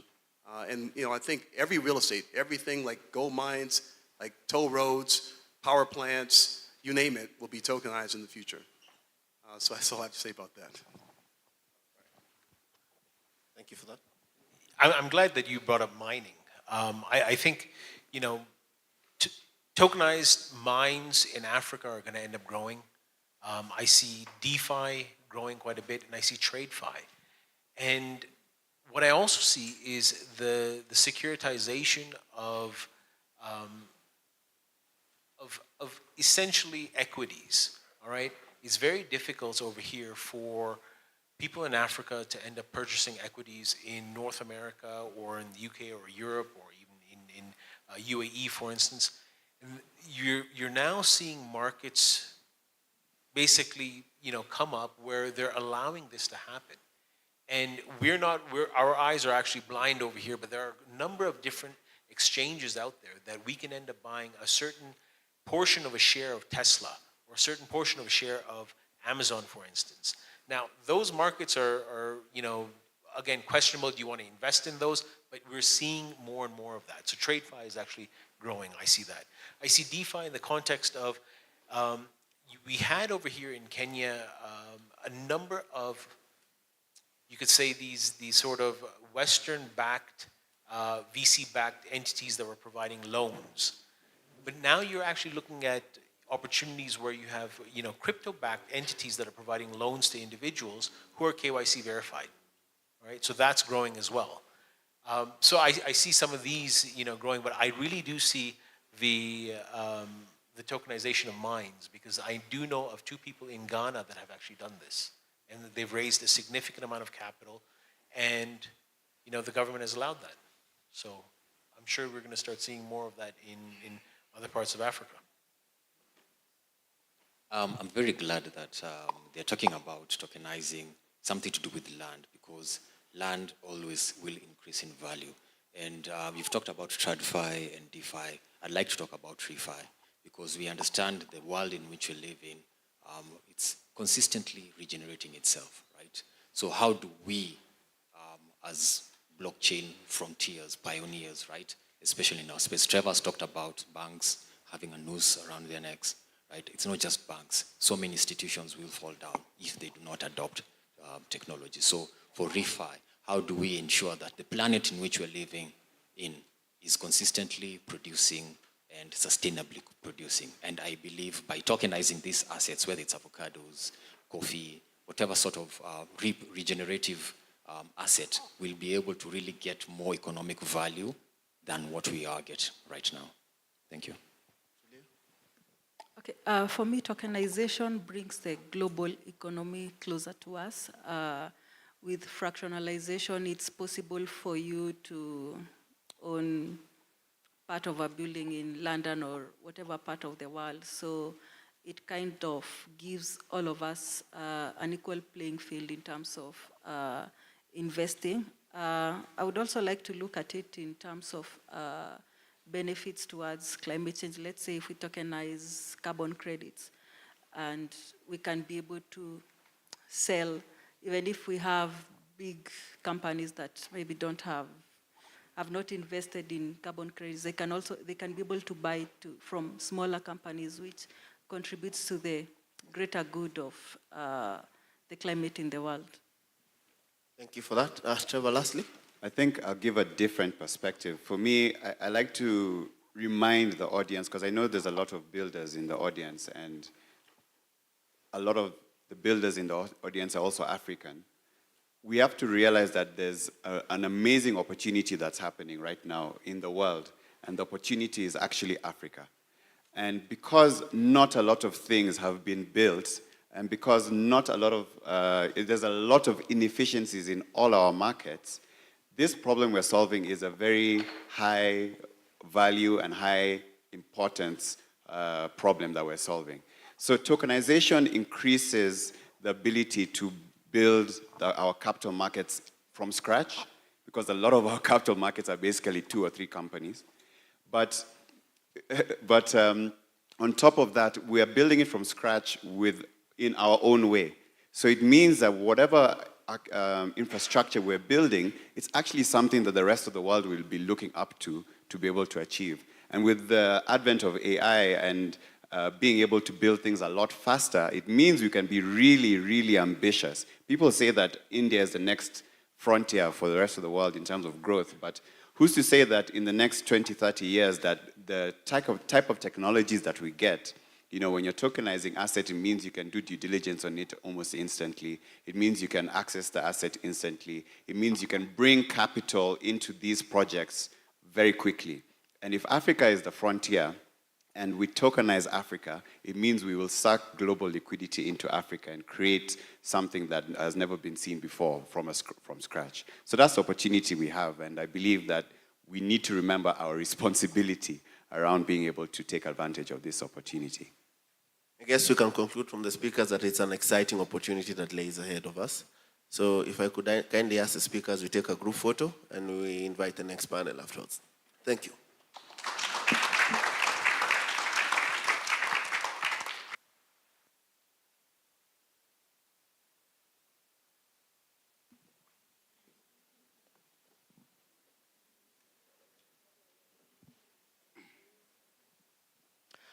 Thank you once again. That was an exciting fireside discussion. Please, let's appreciate them one more time. It's the kind of conversation that you go to the beach and you just put a bonfire there and you just keep talking and talking and talking. Thank you so much. We appreciate the moderator and also the panelists. Now we want to go to the next discussion, which is on the intersection of AI and blockchain for Africa's economic prosperity. And I want to invite the panelists, but please just give a high five to the person seated next to you and tell her we are still in it, we are still in it. All right, fantastic. We are still in it. Our first panelist, ladies and gentlemen, is a blockchain software architect and engineer at greenant.farm. Please help me appreciate David Lumala. David Lumala, as he comes forward. Our next panelist is a co-founder and CEO, Investor Farm. Please let me appreciate Moses Liech as he comes forward. Our next panelist, once again, is the founder and CEO of Siphon. We had him in the morning, and he had a fantastic conversation on AI. Please help me appreciate Jamiel Sheikh as he comes. Our next panelist is the executive head of Cybersecurity M-Pesa Africa, an excellent speaker, moderator, and panelist. Help me appreciate Mr. Tim Theuri as he comes forward. Our next panelist is the CEO, Africa Blockchain Center. Please help me appreciate Jeff Mkungusi as he comes. Glad to have you here. And to moderate this session is the CEO, Fastaga. Ladies and gentlemen, help me appreciate Mutembe Karaoke as he comes forward.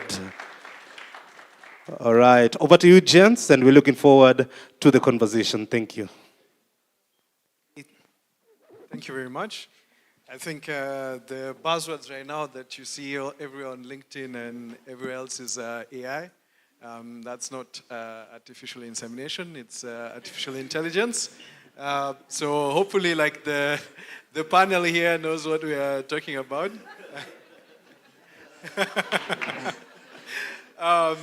But just a bit of just there. But I think I think it was Vitalik who was mentioning it recently in one of his posts that this is the intersection of two of the most essential technologies of our time. So that's cryptography and artificial intelligence.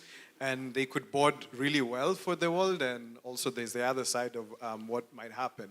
You know, we've had people like Elon Musk telling us that it's going to kill us, and then he goes and raises $6 billion to set up his own. And so we're just going to have a conversation on the panel just to get deeper into it, and I'll allow every speaker with the question I'm going to ask to just give a small snippet of who they are and what they do, and then as they answer the question. So I'll start at the extreme left with Jeff. So while you introduce yourself, also please, let us know how can the intersection of AI and blockchain contribute to driving economic prosperity in Africa. You've been doing a lot at the Africa Blockchain Center. I know you also do a lot with AI. And so give us a bit about what you're doing there and how you see it creating impact for Africa. Thank you. My name is Jeff Mkungusi. I serve as the CEO of the Africa Blockchain Center across 8 countries, the UK and the Caribbean as well. I think on our end, one of the key things that we drive as the Africa Blockchain Center is purely engineering solutions. From verifiable credentials solutions to smart contract automation solutions to track and trace solutions, so on and so forth. And we work closely with the AI Center of Excellence. The AI Center of Excellence purely focuses on machine learning models, LLM models, and developing solutions purely AI-oriented for the masses. I think one of the key things that we see with the intersection of AI and blockchain is a new wave of solutions, where these solutions basically can be able to derive on a data level the security aspects of blockchain technology, and where we can also see unique AI models and patterns that derive insights from data on the blockchain. I think one of the key things in terms of the Africa development or economical development with this intersection is financial inclusion, where we see solutions where the unbanked can be able to access financial services across multiple countries in Africa. I think last week we were in Mozambique, Maputo, and we saw how a lot of solutions people are building right now are purely an intersection of AI and blockchain. So it's a new wave, it's happening across Africa. I think it's taking a bit of time as well because of a few challenges around limitation and the skill gap. But one of the key focus that a lot of people are looking at is financial inclusion and data monetization, where through identity management via blockchain technology, you can be able to use AI models to basically monetize data for MSMEs, SMEs, and micro, small, medium enterprises as well. Okay, thank you, Jeff. And I'm going to switch over to this other side, to Sheikh. And I hope you've been told that that's a very heavy name here, so we're expecting a lot of nuggets of knowledge from you. So on your side, just give us a bit of a brief of what you do, particularly because a lot of the AI development that's happening is actually happening in the US, right? And we know that's where a lot, even the blockchain space, that has been happening. So what are some of the things that startups and entrepreneurs can do to leverage AI and blockchain for economic opportunities across industries in Africa? Sure. My name is Jamil. I'm based in New York City. I run a couple of different companies. One's called Siphon, and we just rolled out another product called Model X. It's a separate company, which we're going to do a token raise, which integrates AI and blockchain in a very unique and highly correlated way. I can explain that at some point in time, technically what it is. I also run the largest blockchain community in New York City. It's called Blockchain NYC. There were about 40,000 people. I'm an author. I've written a couple books. I'm right now writing another book on generative finance for Columbia University Press. And I write for Forbes as well, and a couple other things that I do.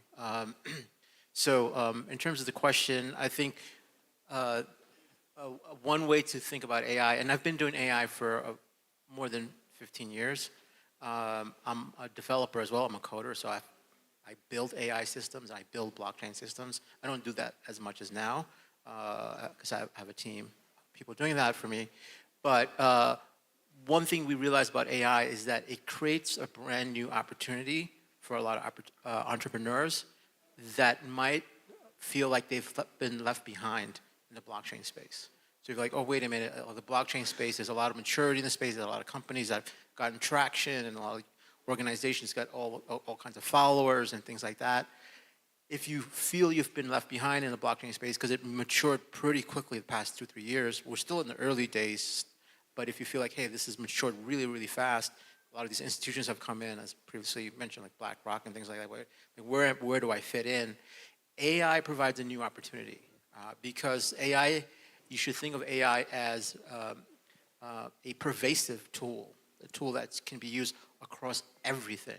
So if you're doing lending, you enhance how you lend using AI in terms of setting the interest rate, in terms of establishing the creditworthiness of a borrower and all of that. Now, that AI, and I did a talk about this in the morning, some of that AI is old AI, right? So for me to use machine learning to evaluate the creditworthiness of an individual in the traditional banking world is being done and has been done for 20 plus years, nothing new there, but it's not being done on chain, right? So how do I set the interest rate on chain for lending that I do? Let's do some of these swap protocols, you have a lending rate. Can I adjust those rates such that I'm lending more intelligently and in a more sophisticated way? And so that is brand new stuff, and there's a lot of new opportunities there. So for example, one of the things that we're building, something called ModelX.ai. I wrote the white paper a couple of weeks ago, and we showed it to a couple of different VCs, and we're getting very strong feedback. One thing that what ModelX is a bunch of nodes, like server software, that embed in it large language models. And the large language model, this node consumes in real time and on a constant basis news, financial news, news about equities, fixed income, assets, commodities, and ingest that news, filings, SEC filings, reportings, ingest that content in real time, and then spits out on the other end a quantitative score around, let's say, intent or sentiment, and makes that score available on chain. That is a very deeply correlated way of bringing AI on chain. I'm bringing intelligence that is produced by large language models. And by the way, there's papers written on how large language models do really, really well with sentiment analysis. And sentiment analysis, I have a Wall Street background, I used to work on Wall Street, like Lehman and JP Morgan. Sentiment analysis, like these engines are proprietary engines. and they cost millions of dollars a year to license. And what we find is that these large language models do a really good job on sentiment, and they're free, right? I can download Meta's Llama 3 and run it. Of course, there's a cost to running it. GPUs are not cheap. And then I can do all these kinds of things. So one is to think of AI as a pervasive layer across all types of things that you're doing on chain. As you know, if you have a protocol, then maybe embedding AI in there in different points. Obviously, AI can generate smart contracts and things like that. These are everybody knows about that stuff, right? There is all this new stuff that can occur, right? That evaluating collateral on chain, and AI can probably help it with that. So that creates new opportunities, and entrepreneurs are looking for these new opportunities to kind of capture market share in the AI and the blockchain space. Can do that. The problem is that most blockchain people don't understand AI, and most AI people don't understand blockchain. There's this little, kind of a, freshwater, saltwater thing, and the cultural difference is significant. Whereas blockchain people are more, I would say, trying to reimagine very fundamental things, what's money and how money is used, and there's a lot of political, and we saw this morning, one of the speakers kind of be very, have a very strong view on things. And the AI space is more academic and more intellectual. So I think entrepreneurs that are in the blockchain space may need to rethink how they go about capturing the AI market, because the ethos and the culture that exists in the crypto world is not going to be accepted in the AI space. Thanks for that. And I think you started getting quite deep also into like the conversation between, today we have, data is one of the main things that these large language models or whatever it is that we're talking about is ingesting. And there's the case where there's a lot of fraud. How do you make sure that the right data is actually the one that's coming in, right? How do you make sure that there won't be any hallucinations or there won't be any adversarial attacks on that particular model that you're building? And so here I'd like to go to Tim, because this is your space, cybersecurity, working with data, and particularly because the largest amount of data that has been created, I think, on the African continent is from mobile money.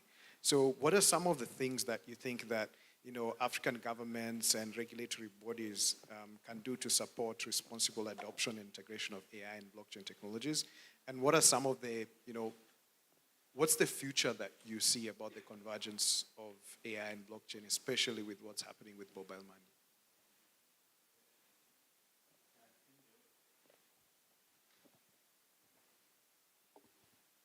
Tim Deori, M-Pesa Africa. M-Pesa Africa is a subsidiary of Safaricom and Vodacom.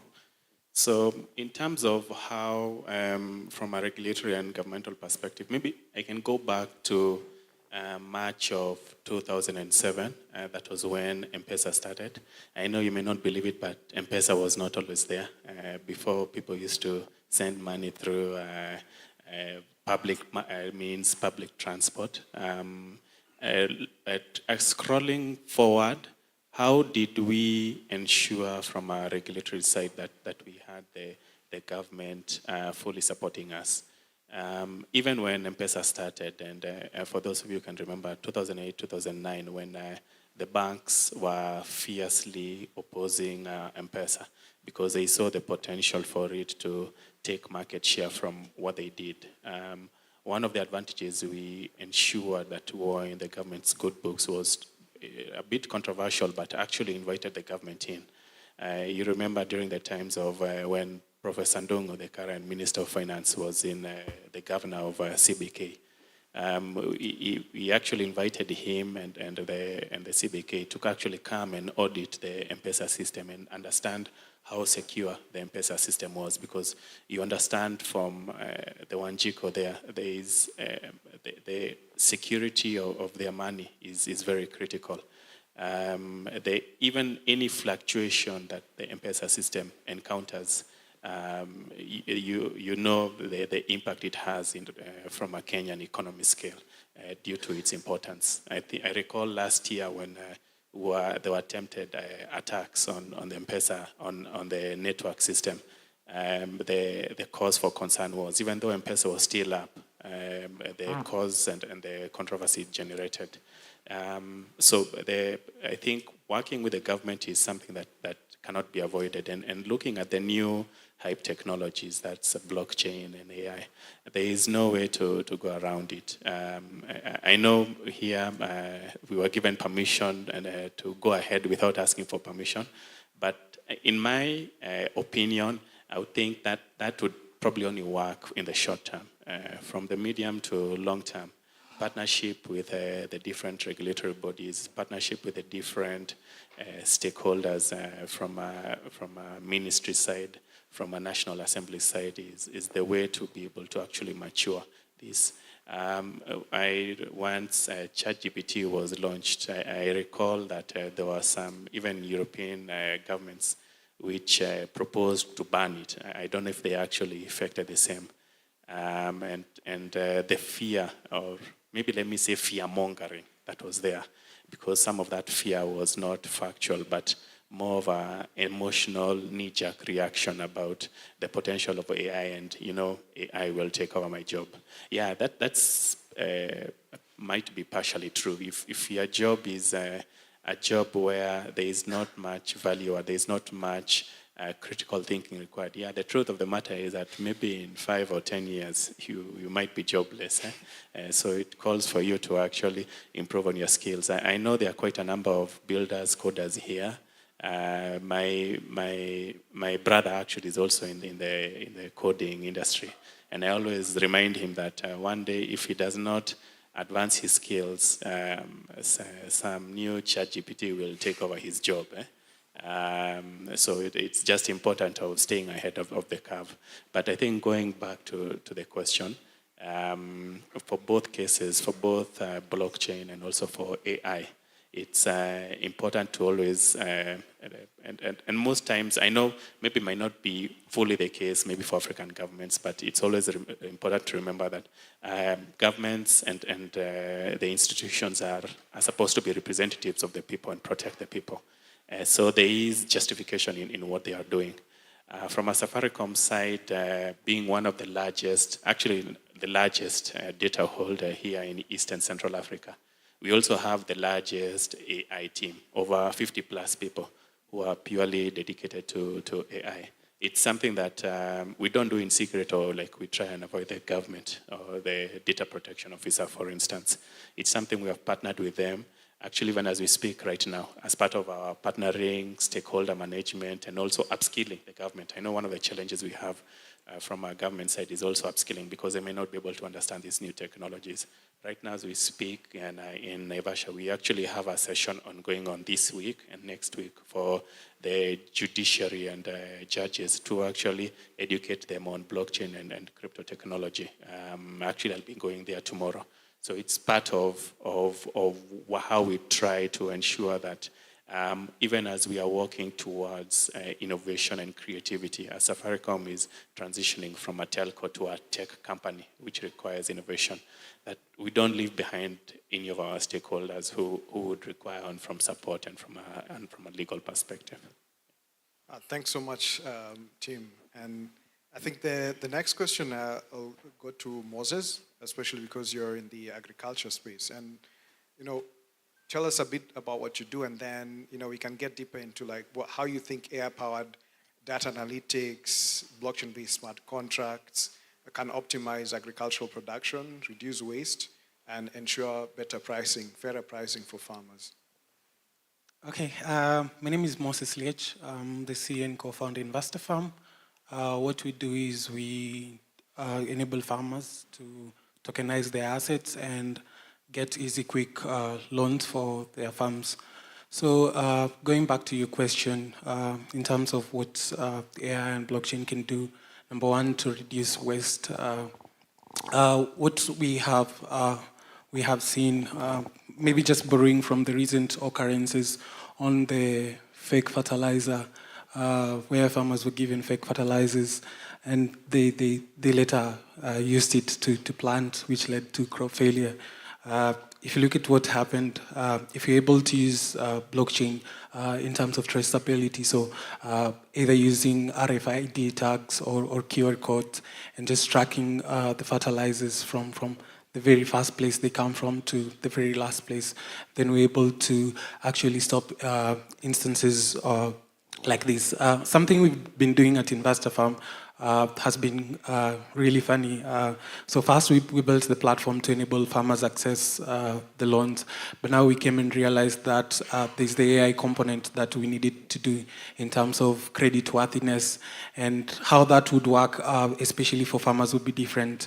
As opposed to just looking at their financial statements, we had to go to things like other things like the number of cattle and other farm inventory to be able to just see what values do these farmers have, and how can we be able to determine their credit worthiness in regards to that.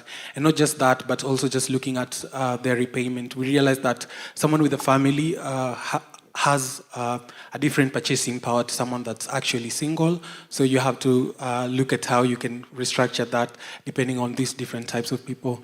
And then the other bit was on data analytics. So we've seen AI imagery coming into place, and this helps in determining crop health. And if you're able to know right from the very first day how your crops are doing, then you're able to know also in terms of market demand. So how is the market demand going to be like in terms of predictive analytics? Then farmers are able to stay informed on how they can be able to sell their crops, and also just as well keep their data safe. Okay, thank you. And so now moving on to David, and I remember you asking a very hard question to the Ethereum code dev team during the Ethereum Frontiers events. And so I think for you, I'd like, share a bit more about what you do, and what are you seeing are the opportunities within AI and blockchain, particularly for, those people at the bottom of the pyramid on the continent? Right. Good afternoon, everyone. I'm David Lumala. I'm from Uganda. I bring you humble greetings from Uganda. So, mine is, I'm a software engineer by profession, particularly Web3 since 2020. I've worked on a number of projects, but pertinent to this topic of the day is one that deals with nature conservation called Green Ant.farm. So Green Ant is a tree conservation program where we tokenize trees, sell them as NFTs, and incentivize NFT holders not to cut those trees. So the mechanism and the science is really complex about carbon sequestration and the dynamics behind, but the idea is we use artificial intelligence in our drones to capture metrics and dynamics about how the progress of the tree is in its lifespan. The tree that we consider a tree is from 6 months old to 10 years rather. So, getting back to how must we use artificial intelligence to, how do we coalesce capabilities of artificial intelligence and blockchain to affect or to bring everyone on board, especially the people at the lower part of the pyramid? Number one, from a tree perspective, just like I've discussed with you already, we happen to have so many people hold, I've realized Karen is greener than the rest of the parts in Nairobi. Do you know? So I get to wonder, like what happens, what do the people in Karen do differently from the rest of the city? You understand? So on the other hand, from Uganda, the people who hold the trees are mostly the poorest people, on the other hand. So I wonder, must we not think of projects like Green Ant to bring them to countries like Uganda so that we have a greater inclusion for people who own trees, as opposed to viewing them as the poorest part of the pyramid? The artificial intelligence could aid in that. Then secondly, what is artificial intelligence by virtue of simple thought? Basically, in a computer science class, we were told that artificial intelligence is a way or branch of computer science or mechanism of making a machine or computer to think and work like a human being. So from there, the ease of mechanization, the ease of reduction of menu tasks comes with artificial intelligence, and therefore we have to look at mechanisms of using artificial intelligence to ease the work. Blockchain, on the other hand, will guarantee you more certainty, truth, or that point of exactness, the aspect or dimension of being standard, because when something, blockchain is mathematics, it is, through cryptography that we get blockchains, and cryptography being mathematics, it is always exact. 5 plus 5 will always be 10, whether it is 2024 or 2035 or whichever year. 5 minus 10, 10 minus 5 will be 5. So the exactness of mathematics through cryptography gives us what we call blockchains. And then if we get that truth preservation mechanism of blockchains, add it onto the aspect of easing work through artificial intelligence, we increase productivity and make everyone we ease everyone's work in whichever kind of category they do. From our software engineering perspective, I can't even say more, because he has already told you that the little brother he has is standing aloof because of the technology coming for him. Okay. Secondly, don't think artificial intelligence being a geeky thing for now is for people inside technology alone. There are articles being written, and then you take Coin Telegraph, they tell you this article is generated by what? By artificial intelligence. So in some way, in some manner, it will also affect you. Just get to position yourself well such that you can leverage its capabilities to better whichever kind of service that you provide. Thank you. Thank you. Thank you, David. Yeah, I just want to help our Ugandan friend here. Unlike Uganda, in Kenya, it's actually the rich who have trees. That's why in Karen it's known as the leafy suburbs. But I think it's actually, I would believe, an improvement, something that we can actually grow from a Kenyan perspective and our green climate. Yeah, thanks, Harry. So I'd like to come back to Jamil, and particularly because you're really deep in the research, and you've really done a lot of work on LLMs, and my sense is that even we're talking about zero knowledge proofs, multi-party computing, fully homomorphic encryption. How do you see these sort of privacy technologies impacting the African continent, and what needs to be done so that we can take these really high-level technologies that are merging the two, AI and blockchain, and in special sort of like identity? Because I think one of the players that has done this really well is, for example, WorldCoin, to make sure that identity can always be there, verified. And so what are some of the opportunities you see for Africa going forward? So the ZKP and interacting with ZKP and AI models is still very early stage, and there's significant issues with that. Just so for the audience that may not be technical, zero knowledge, I might use something like zero knowledge proof. So let's say I inference a model, I query a model, and the model gives me back a response.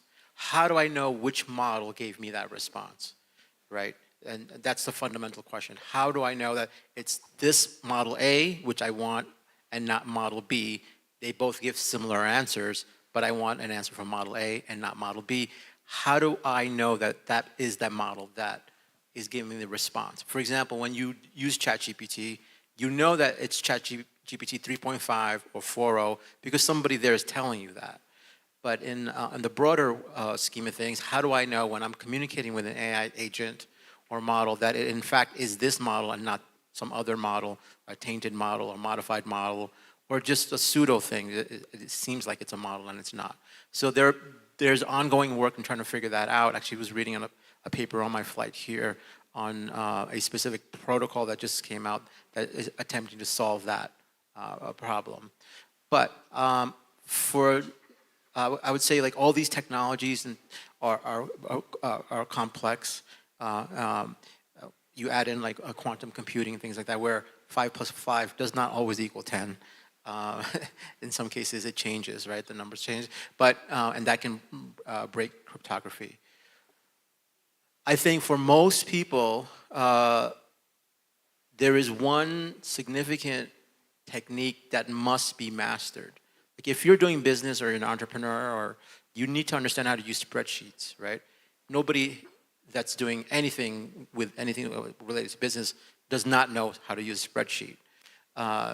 The equivalent of that in the AI world is something called prompt engineering, right? How many people here are familiar with prompt engineering? Okay, so very, very few, probably like, you know, maybe 10% of the audience. Prompt engineering is the art and the technique of how to invoke and query an AI model like ChatGPT. It is probably the most fundamental and critical tool for any person to learn who's looking to accelerate their learning process. So if you're looking to expand your skill set, learning how to do prompt, and there are courses online, they're free. Like go to deeplearning.ai, for example. They've got some great courses, and Udemy also. And I'm going to roll out I already have done a few of these courses, but haven't digitized them. Will soon. I would say it's the most essential tool that you can learn. It's like going to business school and learning how to use a spreadsheet, or going to, you know, some kind of course and learning how to use the web or browser. It's so fundamental, but most people are not really familiar with that. You know, there's a bunch of courses on that. Your ability to query, let's say, a GPT like ChatGPT will determine your ability and your productivity and how quickly you close a skill gap. And I did mention this in the morning, that humans train AI, and now AI is training humans. So what Africa can do, and other nations as well, is to rapidly close that skill gap. And ironically, the way to do that is to use AI. Because what it can do in terms of educating you in a way that is more comfortable for you than would be for any other, let's say, I won't be embarrassed to say this, but I often ask ChatGPT to explain things to me as if I was a 12-year-old kid, right? Like, explain to me how a car engine works as if I'm 12, right? And it explains it in these very basic terms. I'm like, oh, okay, now I get it. And then I upgrade the sophistication of the language and say, now teach me how a car engine works as if I'm a second-year student in college. And then it teaches me that, and I really absorb it much faster than I would if I was in a classroom. And then I upgrade even further and say, can you teach it to me as if I'm a mechanical engineer? And then I start to understand a lot of that language. My ability to learn has accelerated, right? So, and this is not just for how a car engine works. This is for how to write a smart contract. This is for how blockchain works, how consensus algorithms work, how ZKP works. So I'm going to give you homework. I'm a professor, so I give homework. I'm going to give you guys homework. Log into ChatGPT, and I highly recommend, I understand it's an expensive one, that the premium version is expensive. Highly recommend that if you can afford it, use the latest version, 4.0, right? And ask it to teach you what zero-knowledge proof is, as if you are a 12-year-old. And you'll be surprised. You're like, oh, I get it. And then escalate the sophistication and see where it takes you. All right, let me chip in further on the technical bits from there. So, there is I think it was at the start of the year when we were told to update WhatsApp, and suddenly we saw Meta AI as a replacement of the initial search option that we had for WhatsApp. So a lady at church, at my local church, tells me to delete that item. Like, she doesn't want to see that. She wants to, the way you delete a chat. So she thought maybe it is a misnomer or something. So I told her, Mom, like, you should, this is not something you have to dwell with, because I want to relate the AI to the local person now. I will bring in the zero knowledge bit later. So I tell her, explain, like, instead of, keep looking for the other lens icon that you are using for search, It's much easier now. Not only can you search for the contact that you are looking for initially, you can even prompt, like put in some words and they explain to you what they explain to you, you want to know. So she eventually fills it after running through a different, some queries and things like that, and then she appreciates the need that actually this should have come much longer. The sense it took me to was that, like these people who do artificial intelligence actually realize they know our communities, they know us more than we do. What he says, the AI now will start training you, in the reverse order. So then getting to the ZK bit, there is a whole aspect of ZK ML, not just ML, but now ZK, because machine learning, the way these models are trained, they consume so much, voluminous forms of data, therefore, and that data comes with constraints of, privacy, rights of access, privileges, things like that.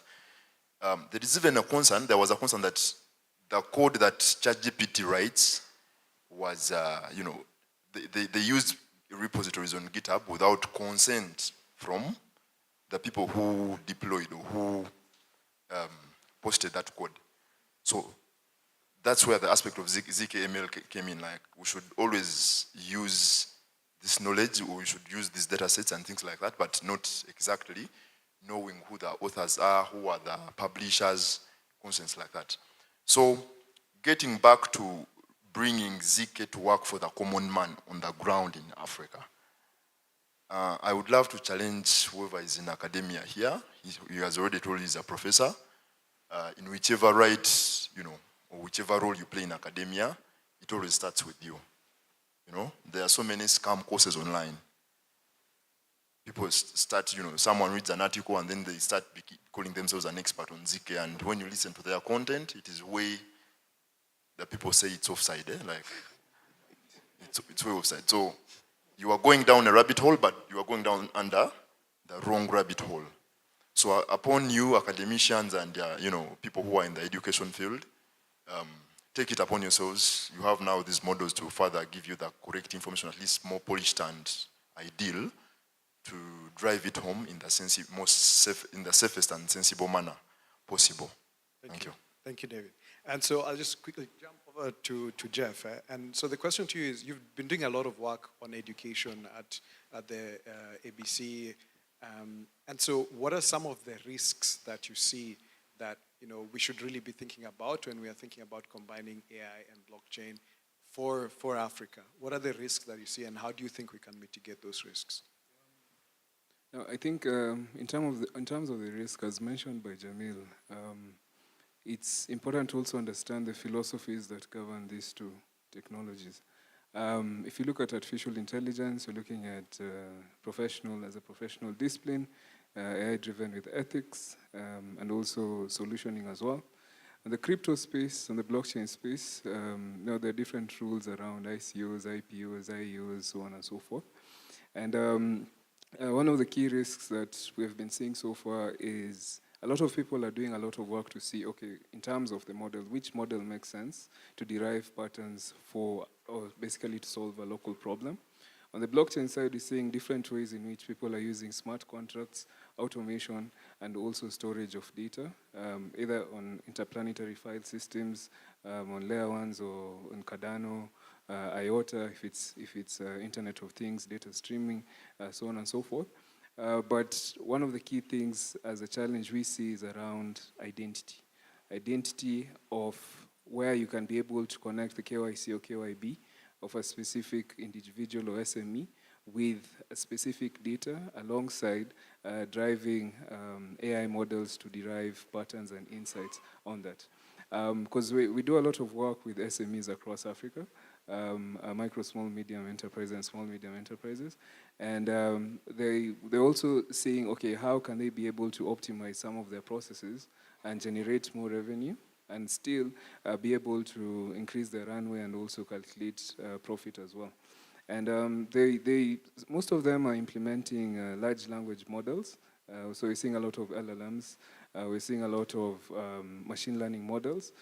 Deep learning models is still a lot of work to be done across, also around South Africa and West Africa.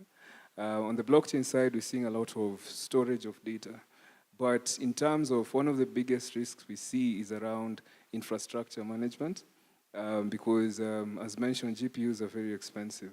So as we continue looking at training these models, one of the key things that we're seeing are partners like NVIDIA, Google, and more tech partners in Africa. One of the key things we're seeing is how they can be able to provision credits across these SMEs as an opportunity for them to explore training advanced models and seeing how they can be able to speed up output and insight across board. And I think, interestingly, also, there is a new philosophy that we're pushing as well across private and public organizations known as the PDI model, People Data Infrastructure model. And basically, this looks at how we can be able to, for example, like prompt engineering, how we can be able to simplify or create mini models that can be able to derive value in organizations from the base level to managerial level using people and data. And we're also seeing a lot of adoption as that. So this also makes a lot of strides to cut over the challenge of cost intensiveness around infrastructure. Okay, thank you so much. And then now let's go back to agriculture. So like the farmer, what are some of the challenges you think, farmers are going to face with adopting AI and blockchain? For example, even, how many farmers have wallets? What can you add there, to get us to know how we can actually get to farmers using AI and blockchain? Yeah, so a very fast alpha version, we had wallets. And then we had questions on how do I get to register? How do I get the loan? And we got feedback in terms of just changing the product as a whole. So moving from wallets to identities now, working with protocols that are bringing in identities instead, and just simplifying the whole process. And then something again we've realized is sometimes it's very difficult to get these farmers onboarded onto the platform. So we decided to go directly to agricultural stores. So instead of onboarding farmers, we decided, okay, we can get agricultural stores onboarded, and then we can get farmers applying through agricultural stores. So there's also an indirect way of actually onboarding farmers or onboarding users that are not quote unquote tech or crypto savvy, and that's what we've been working around, because we see the cost in terms of education is quite high, and also just thinking around it, for us it's not been about AI and blockchain. That has not been really our focus in terms of selling the product to the farmers. It's been more of what impact does it have to them, because that is what they want. What are the results in terms of growth? What is the impact it has to their farms in terms of financial inclusion? So not really focusing on the product in terms of telling them, okay, we have a blockchain product, or it uses AI to probably look at other things, but really focusing on what does it do different from other existing player in the market. Okay. I wanted to add one on that, because I think that's a good question in terms of ensuring that the farmer out there in Kitwe, 90% of the people in the country, and more than 90% of the people are people in the upcountry who may not be able to fully grasp and understand or access even this. There are different ways. For Safaricom, we have partnered so that we can be able to provide some of these services. It's something as simple as AI, because I know we might, based on all the hype, we may think that AI is something very big, but life and death, whether it rains or whether it floods, to be able to give them access to some of these services so they can be able to at least know with better prediction, working with meteorology, to be able to give them more confidence in terms of the weather forecast that they'll get. So I think there are different ways. It's a challenge to be able to get it to them, but by extending some of these capabilities that we have, it's something that is required for us to be able to elevate Wanchiko. Okay, thanks so much, Tim. And I think we are coming to the end. And I think how many have fallen victim to like airdrop scams or your wallet or things such as that? So some practical examples of actually how AI and blockchain have converged is MetaMask and the scam detector, offering that they have now. Rabi wallet with the simulation of what it tells you what is probably going to happen when you set up a transaction. And I think another thing is that has been happening with the older AI as well is like minor extractable value. That's been happening for a very long time. Arbitrage on every transaction that's happening on the blockchain. So I'm just going to leave 20 seconds parting shot from everybody, starting with Professor. What do you mean by parting shot? What does that mean?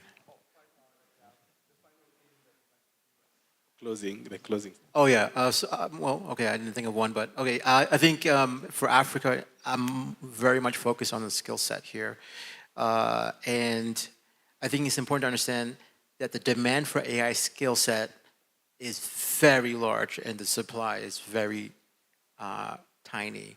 And if you're looking for an opportunity to learn and grow and make a ton of money, regardless of where you are, AI may be something that you think about. For me, I think it's what I'll emphasize is patience and collaboration. Patience. It's not AI is still new, developing, still plenty of legroom to join in at these very early stages. It reminds me of M-Pesa in 2008. There is so much potential that is untouched. Collaboration, because there is an African saying that if you want to get somewhere fast, walk alone. But if you want to go a long distance, walk with people. So I think it's part of what this entire forum is just to be able to share and educate knowledge in terms of some of these opportunities that are there. David, 20 seconds. All right. So mine is a constant reminder that in whichever thing you do, it begins with you as an individual. It takes initiative. So whatever you do, whether it is AI, you've seen all these modern browsers. They have there is Ami, there is Leo, so many. Even the chat assistants, language models that you can keep prompting and getting responses and feedback. So keep learning, keep challenging yourselves to learn. In whatever you do, involve the heart and equip the mind. For me, I'd say it's all around building around the customer, just like they said in terms of prompt engineering. So ensuring that the customer journey is smooth in terms of using these technologies, I think that will get us as far as enabling the adaptation of the different technologies. Well, most of the speakers have actually touched. But one of the key things I'd want to echo in terms of the intersection of AI and blockchain is, first of all, it's in its early stages. There's a lot to learn. There's a lot to figure out under research and development. But there's a large opportunity for Africa across two things. One, 70% of the youth make up Africa. Two, Africa is the largest data generator globally. So when you look at the youth, when you look at data being generated across Africa, then that shows the opportunity on the new wave of solutions we're seeing on basically South and West Africa, purely focusing on mini models on the organizational level, recreating organizational operations, and also driving value to the first mile customer. Okay, thank you. So you have your homework. Go and ask ChatGPT what ZK zero knowledge proofs are. So thank you so much for being with us during this conversation. Thank you. And so the panel can just get together for a photo.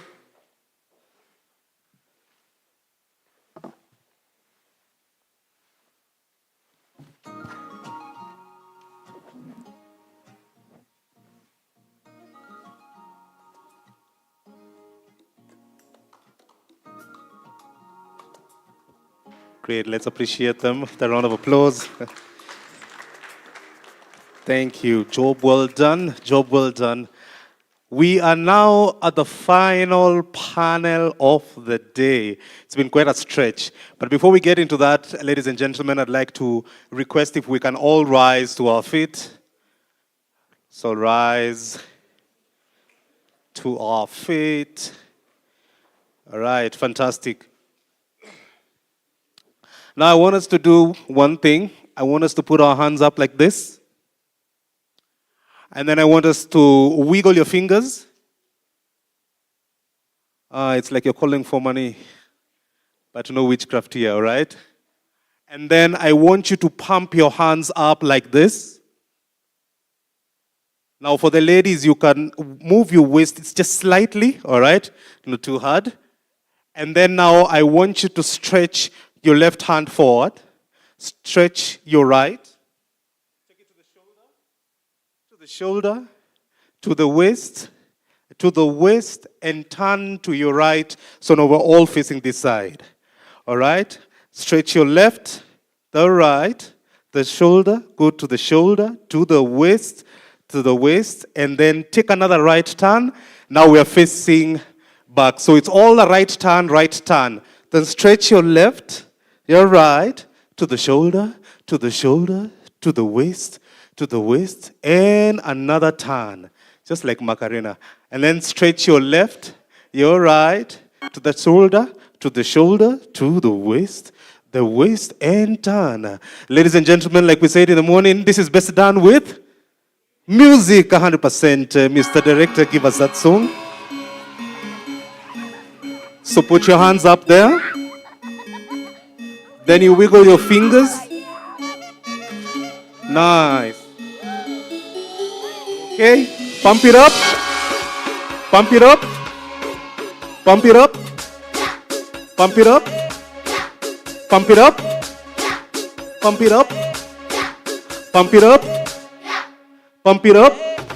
Right, let's go to the left, the right, to the shoulder, to the waist, and turn equally to the left, the right, the shoulder, to the waist, and turn to kisonga to the left, the right, the shoulder, to the waist, and turn to kisonga to the left, the right, the shoulder to the waist, and turn one more time to the left, the right, the shoulder to the waist, and turn to kisonga to the left, the right, the shoulder to the waist, and turn to kisonga to the left, the right, the shoulder to the waist, and turn to kisonga to the left, the right, the shoulder to the waist, and turn, hold it there, point your shoe to the sky, your shoe to the sky, your shoe to the sky, your shoe to the sky, point your shoe to the sky, your shoe to the sky, your shoe to the sky, point your shoe to the sky. Thank you, Mr. Director. Give a high five to the person standing next to you and tell them I can do this as a side hustle. When all fails, we may have our seats, good people. Great. So just want to make a few announcements. Tomorrow, we'd like to keep time, so we want to start at exactly 9:45, all right? But we're requesting that you come slightly early because we're going to be giving you breakfast here. So just come, if you can make it at 8:30, that will be better, so that now we can be able to start at 9:45. I'm informed that we have transport that has been allocated for you at 7 o'clock. So there's a shuttle, 7 o'clock in the morning, that will bring you all the way here. Let me see by a show of hands, how many have a lovely Ankara outfit somewhere in the house? All right, fantastic. So the Ankara, you can see the drippings on the seats. That is the Ankara outfit, the color. So tomorrow our theme is Ankara, and we're trying to request that all of us, if we can be able to come donned in that lovely Ankara as we celebrate our African culture.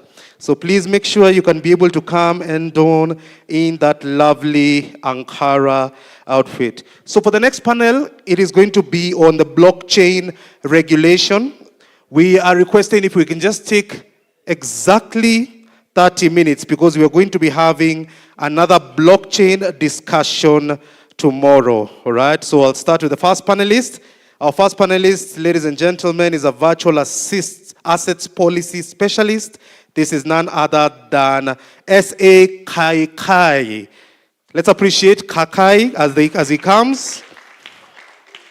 Our next panelist, ladies and gentlemen, is a senior legal counsel, East Africa at Yellow Card Financial. Please help me appreciate Edlin Murungi. Edlin, is she here?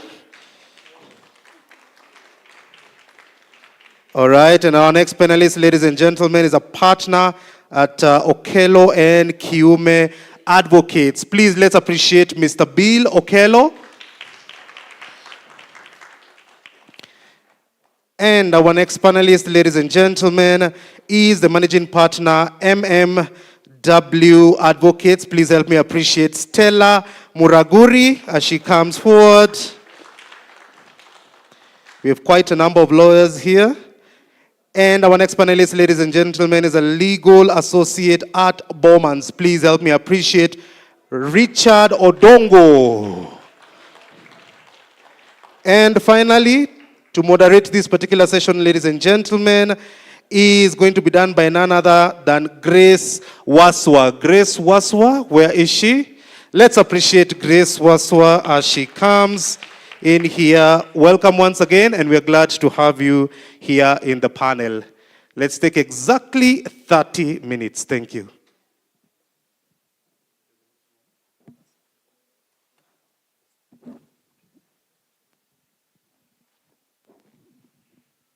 Thank you so much. It is such a lovely conference. We are learning a lot, right? Thank you so much. Lovely panelists that we have here. My name is Grace Nekesa Waswa. I am a lawyer at MMW Advocates. I am the ESG lead there, and I'm also a fintech enthusiast. I do hope that one time we will have a conversation around environmental laws and fintech, but for today's session, we have a very, very important conversation on do we regulate or do we not regulate? And I'm sure that you've been asking yourself that question as well. Is it important to regulate? Will it stifle innovation, or do we just move forward as we are? So our lovely panelists will be taking us through that conversation. And I just want to dive into the conversation with Stella Muraguri as our first panelist, who will be answering our very first question on what are some of the most critical aspects of existing regulations that we have that we can either adapt or leverage to create a robust framework when it comes to regulating cryptocurrency.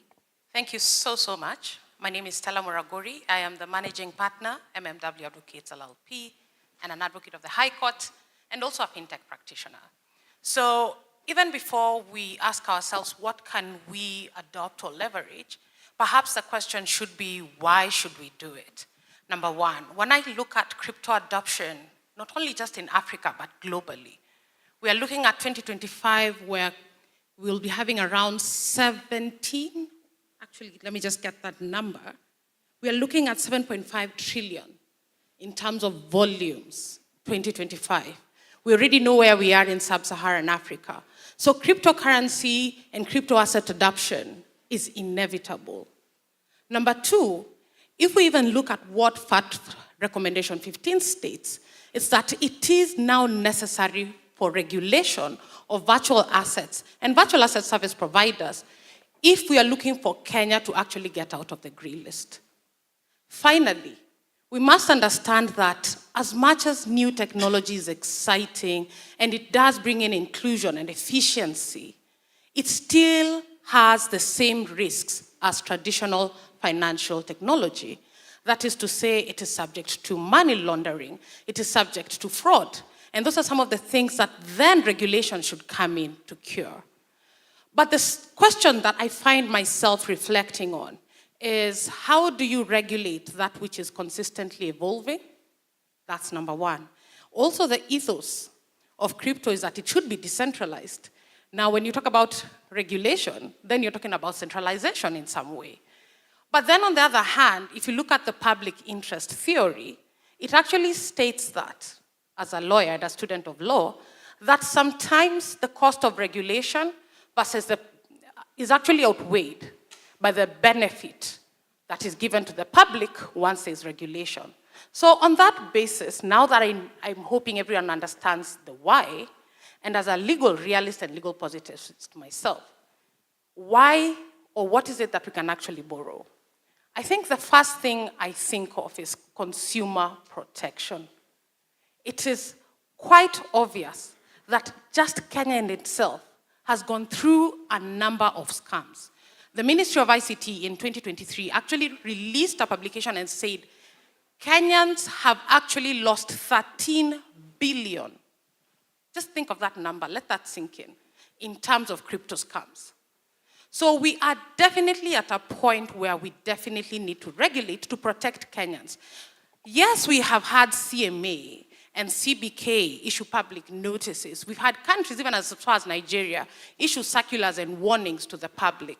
But surely, we cannot stop at warnings and circular notices to warn or protect our public.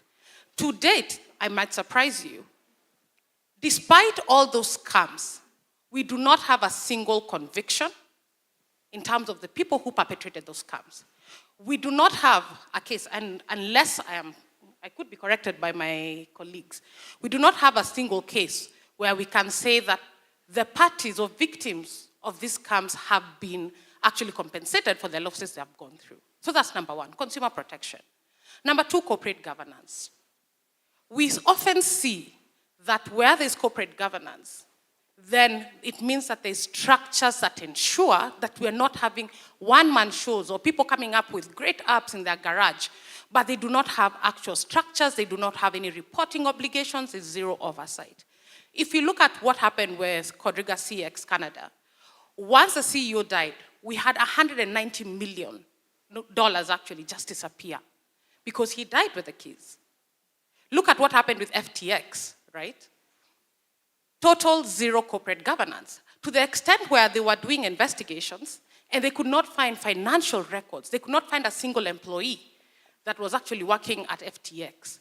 Lack of corporate governance then means that there's actually a higher risk, and we can actually borrow from our Capital Markets Authority in terms of what it is that they do to ensure that then we bring in structure and we do not have one-man shows, developers who are out, no attack to developers, but people who are working from their garage or their bedrooms, coming up with great apps. I've had it.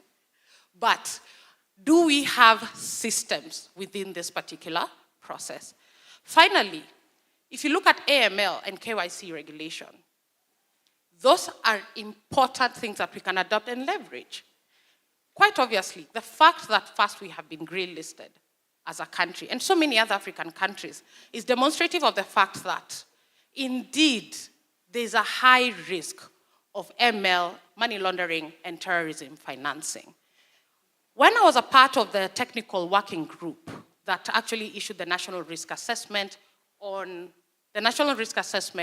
in terms of Kenya's risk on money laundering and terrorism financing as regards virtual assets and virtual asset service providers, we were at medium and low. But chances are that particular number is going to go up. If you're looking at instances of regulatory arbitrage, it means that in so long as Kenya is not a regulated market, illicit actors and illicit and illegitimate funds are likely to flow through this particular process in the absence of legislation. So those are some of the things that I'm looking at. Even if you're talking about licensing and regulatory oversight, we have seen countries like Japan, where the moment we had Mt. Gox take down 850,000 Bitcoin, $450 million disappear, 25,000 customers affected just because of trusting an entire exchange and because of hacking and issues to do with data. What did the Japan government do? What did the Financial Service Agency do? They immediately decided to come up with a Payment Services Act and ensure that in so long as you're a crypto exchange, you must actually be registered and licensed and go through the rigorous operational standards and comply with AML compliances or requirements. And even in Japan, despite these regulations, we have exchanges that are actually working. So there's nothing different there's nothing that would be different in Africa. However, I understand that, again, regulation and innovation sometimes is a question, do they go hand in hand? That is often the debate. But I do think that regulation and balanced regulation would actually lead to growth in terms of our innovation. Thank you so much, Stella. This year's theme for this particular conference is the role of blockchain when it comes to improving Africa's economic landscape.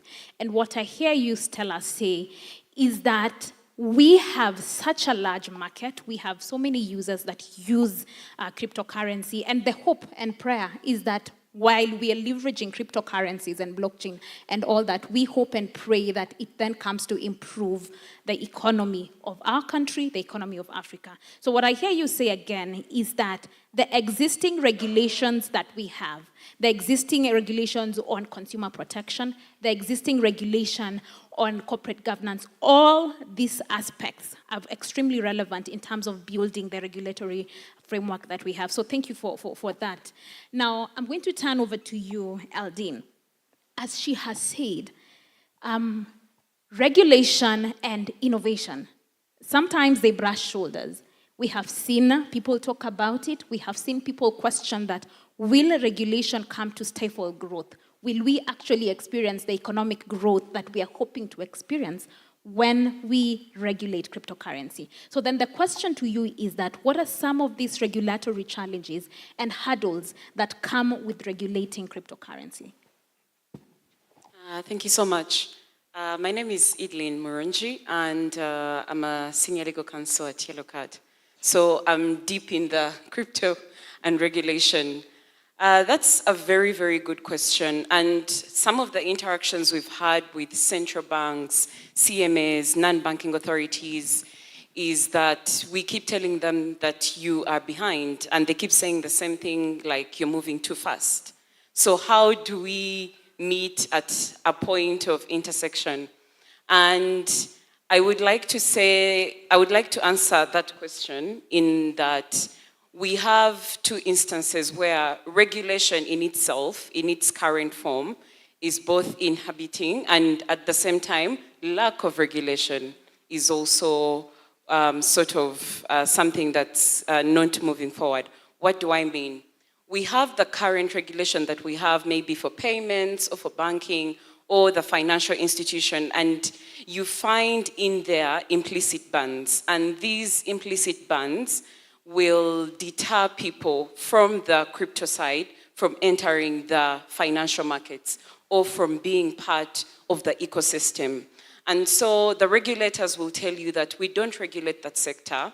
You can trade if you want, but at the same time, you have issued cautions or statements or circulars, which they call soft law, to the current existing regulated entities like PSPs and financial institutions, and you've informed them, do not have someone who has a bank account, do not have customers in this sector, and that means that the people who are in that sector are being removed from the ecosystem. And what happens when people are removed from the ecosystem? It means that they go underground. These are the reasons why we are being, countries are being blacklisted or grey-listed. And if economies or people move in the black market, then you can't see the money move in the economy. So on the other hand, you actually also do not have the existing regulation to facilitate them to be part of the ecosystem. And so the governments will tell you, we do not have the expertise to oversee these exchanges. We do not know what mining is. We do not know what trading is. We do not know what arbitrage is. So we can't even regulate in the current climate. So there is no law, but at the same time, the existing laws prohibit. So you're left with sort of, where does it fall? Which brings me to my third point.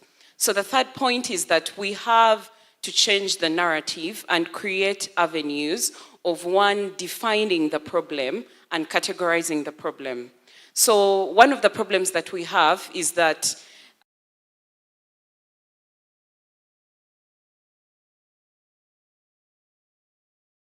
is it a security? Is it a commodity? And then CMA is telling you it's not an asset. And the CBK is telling you that it's not a currency, therefore we do not regulate. So in essence, it's falling nowhere.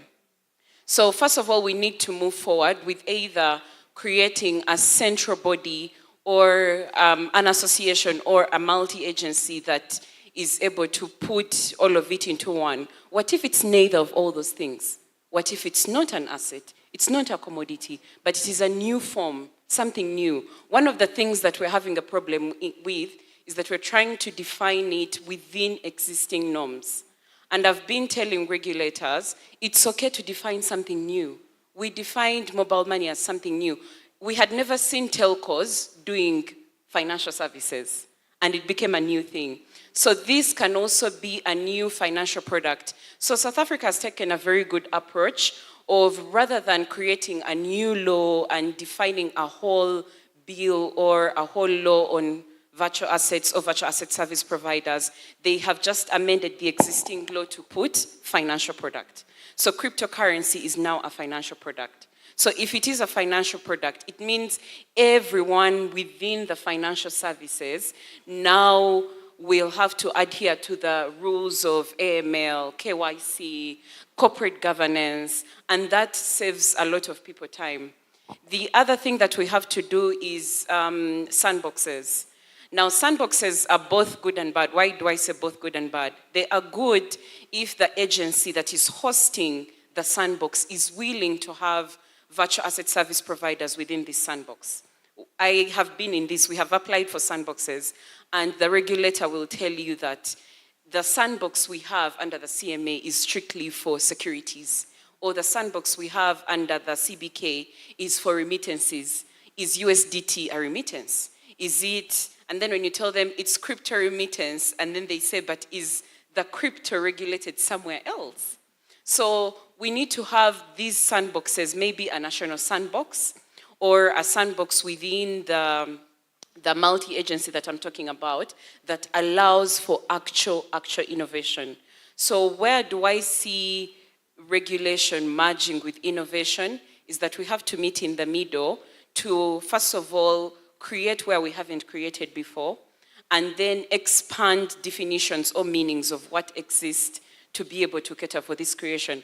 And the other good thing with sandboxes is that they're testing environments. So you're able to be part of the ecosystem, so you're not excluded. We're off gray lists. And then at the same time, the regulators are able to see what is happening. How are your AML policies? What are you doing right? What are you doing wrong? And it also gives time to governments to craft laws. Laws take time. Kenya had their payment systems law, I think in 2012, 2015. Imagine in Uganda it was 2020. So if we had to wait until 2030 for a law, we would not move. We would be having this conversation 10 years from now. So the only way to move is to create soft laws or guidelines, sandboxes, where the people can still be part of the ecosystem and you still monitor on issues of consumer protection, corporate governance, and all that stuff. Thank you so much. I love what you said, and particularly that we need to meet at the middle. Because if we don't regulate what you're saying, we're in trouble. And if we also regulate, we have a chance of stifling innovation. So the only way that we can move forward, as you've said, is meeting at the middle by coming up with soft law that then would help all of us meet at the middle and come up with solutions. So in the spirit of meeting at the middle, I want to go over to you, Bill. Now, the aspect of consumer protection. This is such an important and critical thing, not just in Kenya, but globally, because the consumer always needs to be protected. We have that aspect in Article 46 of our Constitution. So then how can regulators then ensure that in as much as they are following the guidelines when it comes to consumer protection, they are as well not stifling innovation and ensuring that members or players in the cryptocurrency space, their needs are also met? Where do they meet at the middle? I feel like the other panelists have already brought this out quite clearly, but I'll just repeat and take from them. First of all, we need to have a very clear regulatory system. So we need, like a financial product or a crypto product needs to know what they can do and what they can't do, and to what extent can it be done or can it not be done. Because right now, I get a lot of clients who have come up with a product based on blockchain and using crypto, utilizing crypto. And they have no idea if it's regulated, and if it is regulated, by which regulator. So this needs to come out clearly. Another one, it needs to be adaptive. So crypto is blockchain is an industry that moves really fast. I'm sure next year there'll be a new product. When it started, we didn't know there was anything like NFT. There was no DeFi. You couldn't build on the Bitcoin blockchain. Now so it moves really fast. And we need a law that's not stringent. It's not like the Central Bank Act, which will be changed 50 years from now. It needs to be a law that can adapt fast to new technologies. That's one. Another thing, we need a very strong monitoring and enforcement. So once we know who regulates it, we need to put in very good ways to monitor. And also we need very strong enforcement. As she said, people have been scammed. In Kenya, people have been scammed, and no one has been punished so far. We haven't had a case of someone, either the people scammed being refunded. So when we put this, we reduce all the scams, and we also build trust in this system. Yeah, I'll keep mine short. And of course, we need to collaborate with industries that have done it, those things that have been tried and tested, instead of just coming up with our own from. Okay. What I love that you've said is the aspect of clarity. Clarity in terms of the legal framework, because if we have no definitions as to what exactly this is, then we place ourselves at a very dangerous position. So I'm going to go over to you, Richard, because I would want you to address the aspect of clarity in terms of what are these challenges that we need to overcome first before we get a clear regulatory framework that truly does address the needs in the cryptocurrency sector. Okay, thank you for that. My name is Richard Odongo. I'm an advocate with the High Court of Kenya, working in the law firm of Bowman's Consultancy LLP. Very passionate about, obviously, data protection, fintech, crypto, and telecoms. Now to address, to answer your question, I think it's about, firstly, I'd say capacity building. And capacity building, I'll talk of solutions. For example, why can't we utilize Konza Technopolis, in terms of compute, in terms of infrastructure? We talk about funding and funding for servers and mining infrastructure. There's Konza we can actually take advantage of, for example. But the key with such, an efficient structure is to also enable investment. So apply SEZs to Konza, for example, to attract investment, to work with the big technology companies, Microsoft, Google, who can then invest here, or even NVIDIA with the chips and microprocessors, for example. So I'd say first is capacity building within Kenya and, of course, Africa. Secondly is just awareness and training. As much as we talk about, regulation, should we regulate or not, the truth is these bodies will approach eventually, whether it's the FRC, whether it's CBK, CMA, whether it's KRA, they will need to be educated first about benefits of crypto. How do people trade? How does the economy stand to benefit? In the morning, I remember, I think John Walubengo mentioned about the fiscal monetary policy for Kenya. CBK's Department of Fiscal Planning will want a report on that. So I think the key thing is awareness and education. We can discuss these issues here, but the truth is, unless that is pushed upward, I don't think we'll go really far, because that then feeds into collaboration between African countries. For example, we see it happening right now on data protection. Recently, I think we're well aware, Kenya signed the first EU dialogue agreement with EU, the first on the African continent. Why can't we leverage on things like the AFCFTA, things like ECOWAS, things like EAC, to have these bodies meet jointly, as some of my panelists have alluded to, meet jointly, discuss, build capacity, then see how to regulate. Then I think the third major point I'd really talk about is the economy. And when I talk about the economy, I talk about things like mobile penetration.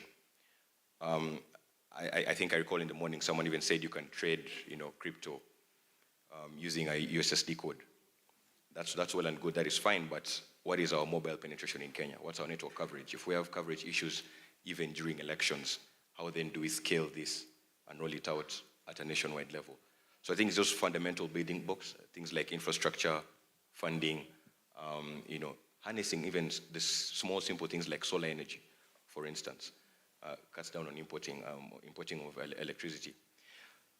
Then I think the fourth point I would add, aside from all those, is also just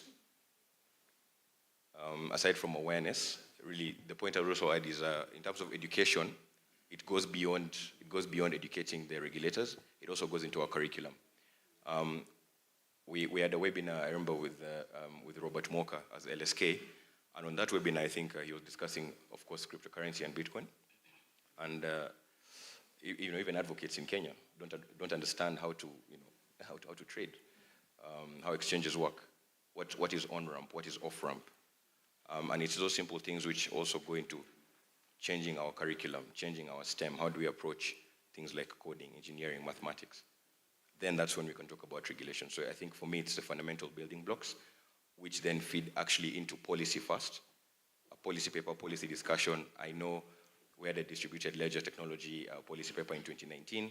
It was forwarded to the Ministry of ICT. Nothing really happened. It was never implemented, right? It's sat somewhere in the ministry's cabinet, and we're yet to see anything substantial. Of course, we were part of the team, as Bowmans, that assisted with the drafting of the VASP bill earlier this year. A very good piece of legislation, I must say, and not only because I was part of the team, but it was generally well thought out. But the truth is, how then do we also educate and push it to the Finance Committee of the National Assembly? A number of our MPs, I would say a good majority, just like the normal Mwananchi, aren't really aware of the benefits of cryptocurrency, and of course blockchain.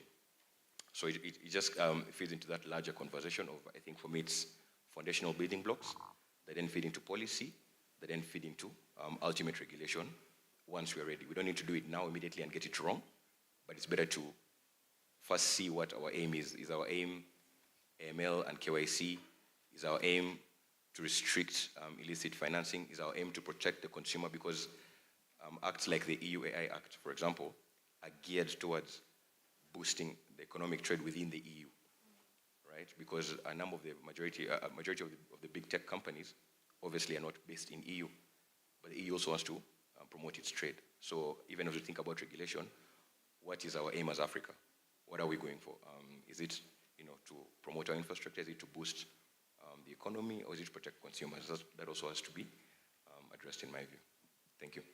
Thank you, Richard, for that question. And indeed, for that answer, and indeed, as you have mentioned, that it's critically important that at this time, we ensure that we have set good foundations in terms of educating the people, educating the legislators that will go to pass these bills, because some of them for sure do not even know, they do not even understand what this is about. So thank you for that. Now over to you, Stella. The panel that was before us, one of the panelists mentioned that if you want to go far, you can go alone. If you want to go faster, you can go alone. But if you want to go far, you need to go with a group of people. And this brings the aspect of collaboration, the importance of collaboration in such a new space and an innovative space that we are having today. So my question to you is, how then can we collaborate? How then can regulators ensure that there is that aspect of going far and going together? Not just going far and going alone, but going far, going together, and ensuring that you get to where you want to get in a way that is efficient and good. Thank you for that question. As usual, even before I answer questions about how and what, I always ask myself why. So why collaborate?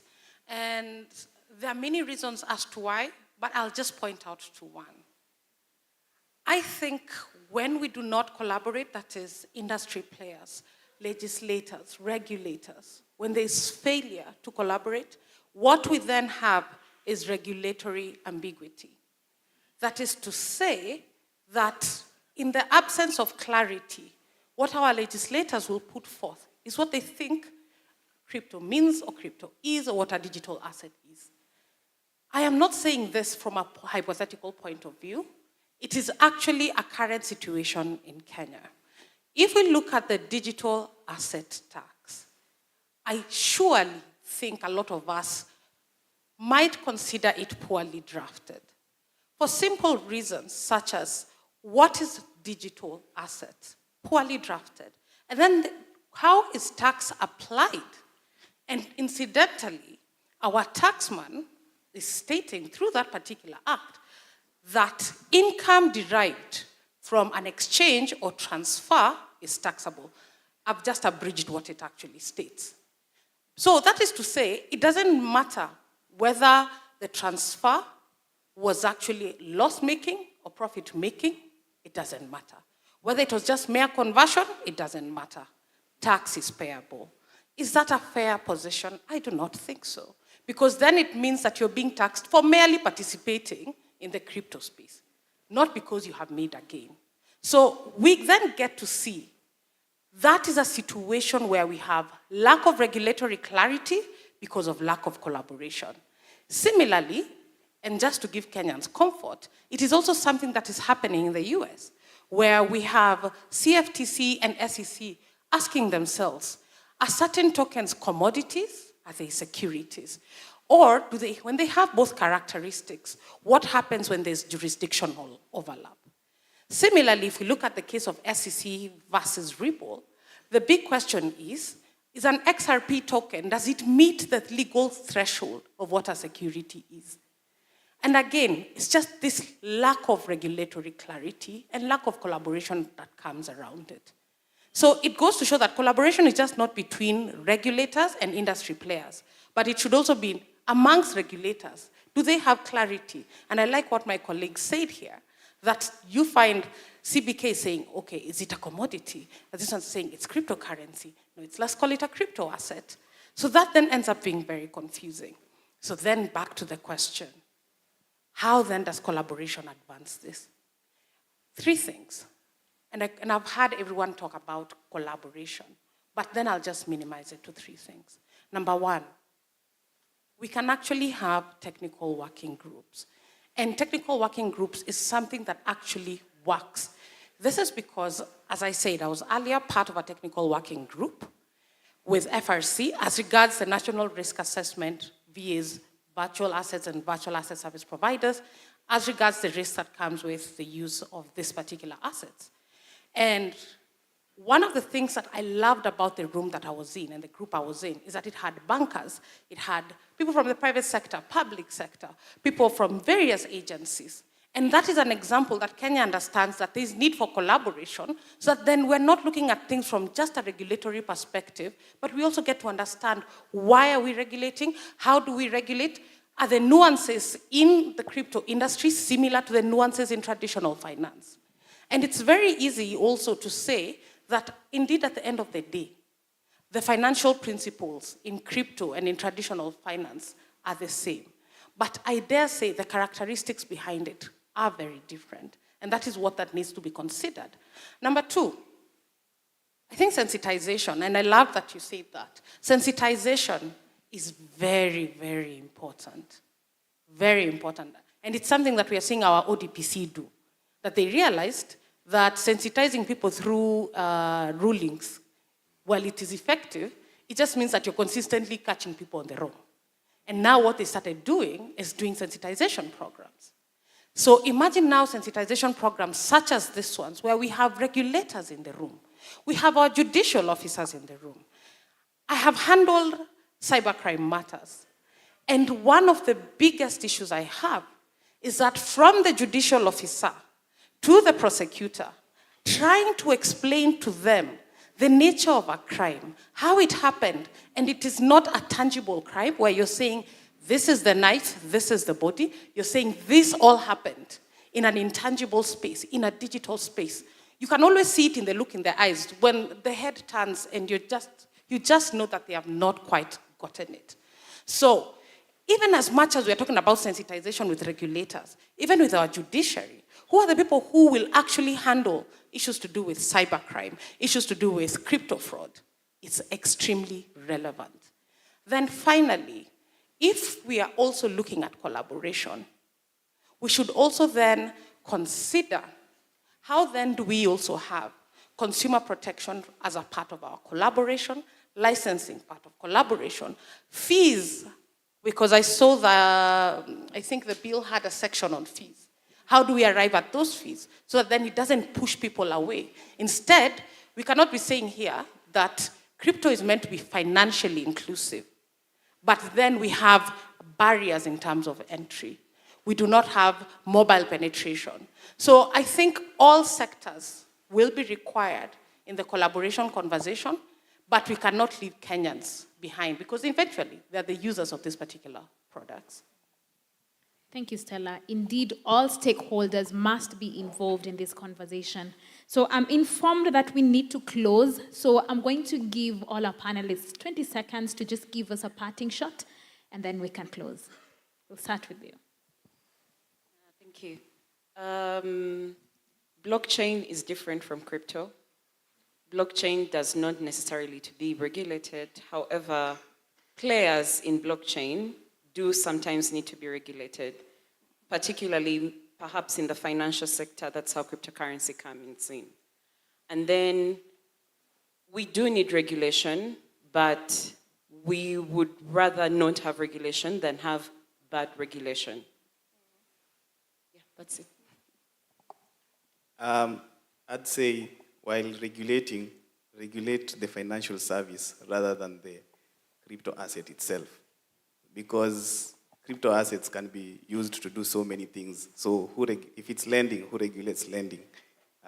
If it's stable coin, if it's let's say it's a local stable coin, let the central bank deal with it. So instead of just having one regulator, I know it will take longer, but I believe it is more effective. Just regulate the financial service. And another thing, I know we say that this space is permissionless and we love it. But if you're building something, have a lawyer on call. Because trust me, when you make enough noise, they will come. You've just reminded me of Wiseman. Yes. I think my parting shot would be, number one, pending regulation, what is it that we do? Does it mean that until we regulate, we end up existing in a space where consumers are being defrauded, where we have our judiciary not taking or even participating in this conversation? I would actually have hoped to see members of the judiciary here.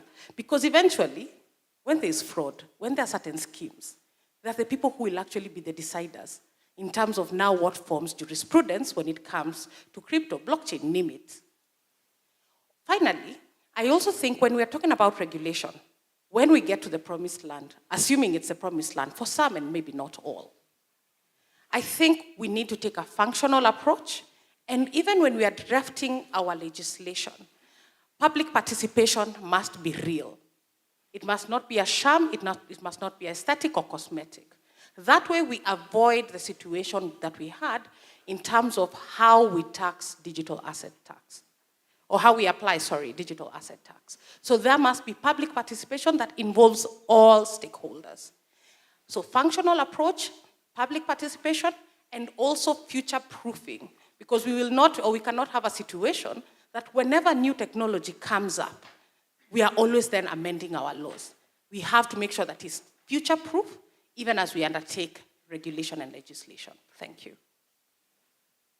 Yeah, I think my parting shot will be divided into two. The first, just to piggyback on my capacity building and training earlier. I'm not a professor, but I'll give each one of you homework. I want you to go home and convince someone who you think has never traded in crypto or any virtual assets. Convince them, try and convince them to join an exchange and explain to them the benefits of why. And when you see how difficult that is when you realize how we may not be ready for regulation yet until we can explain the fundamentals to each one of us. Number two, I think I would say, and just to echo what Edlin has mentioned, we'd rather not regulate than have bad regulation. We've seen different bills in Kenya touching on different things, including things like AI, which as a country, if we're not ready for, we'd rather not touch, because that then means you're then amending an act year on year, and you're trying to remedy basically bad situations through court decisions with judicial officers who may not have the expertise in those areas. For example, intellectual property, 20 years on, we still have judges who don't properly grasp the nuances in an intellectual property trademark infringement matter, for example. So how about crypto? When someone reports to the Competition Authority, what happens then? Yeah, that's my parting shot. Thank you. Thank you so, so much. You all have shared such informative words, and we have something to think about. When we leave today, we have something to think about when it comes to the regulations that we want to put in place when it comes to cryptocurrencies. Hasn't that been lovely? Thank you so, so much. I have been your moderator, Grace Nakesa Waswa, and I will now hand over to the event host.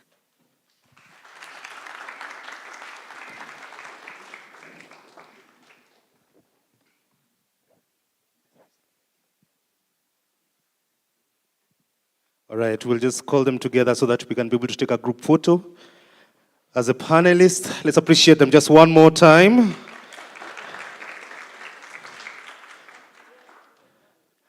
All right, fantastic, fantastic.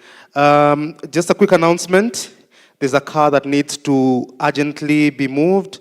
If you're the owner of KCU 295E, we urgently need you to move your car.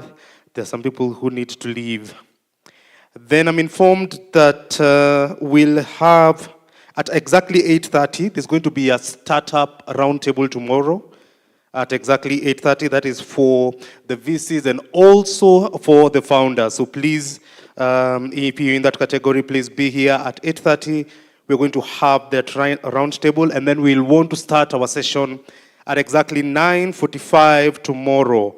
Also, I'm informed that there's going to be a cocktail tomorrow, courtesy of Siphon, and that is going to be from 6 o'clock to 6 p.m. to 9 p.m., all right? So tomorrow, do not be in a hurry. It's going to be a fantastic time as you network together, all donned in your lovely Ankara. Ladies and gentlemen, if you can all rise to our feet. For all rise to our feet, just give a high five to the person standing next to you and tell them it's a wrap. It's a wrap. All right, fantastic. Have a lovely evening. To the VCs and founders, tomorrow roundtable at exactly 8:30. We start at 9:45. Cocktail tomorrow evening, 6 p.m. to 9 p.m. And the dress code for tomorrow is Ankara. Have a lovely evening and see you tomorrow. Thank you.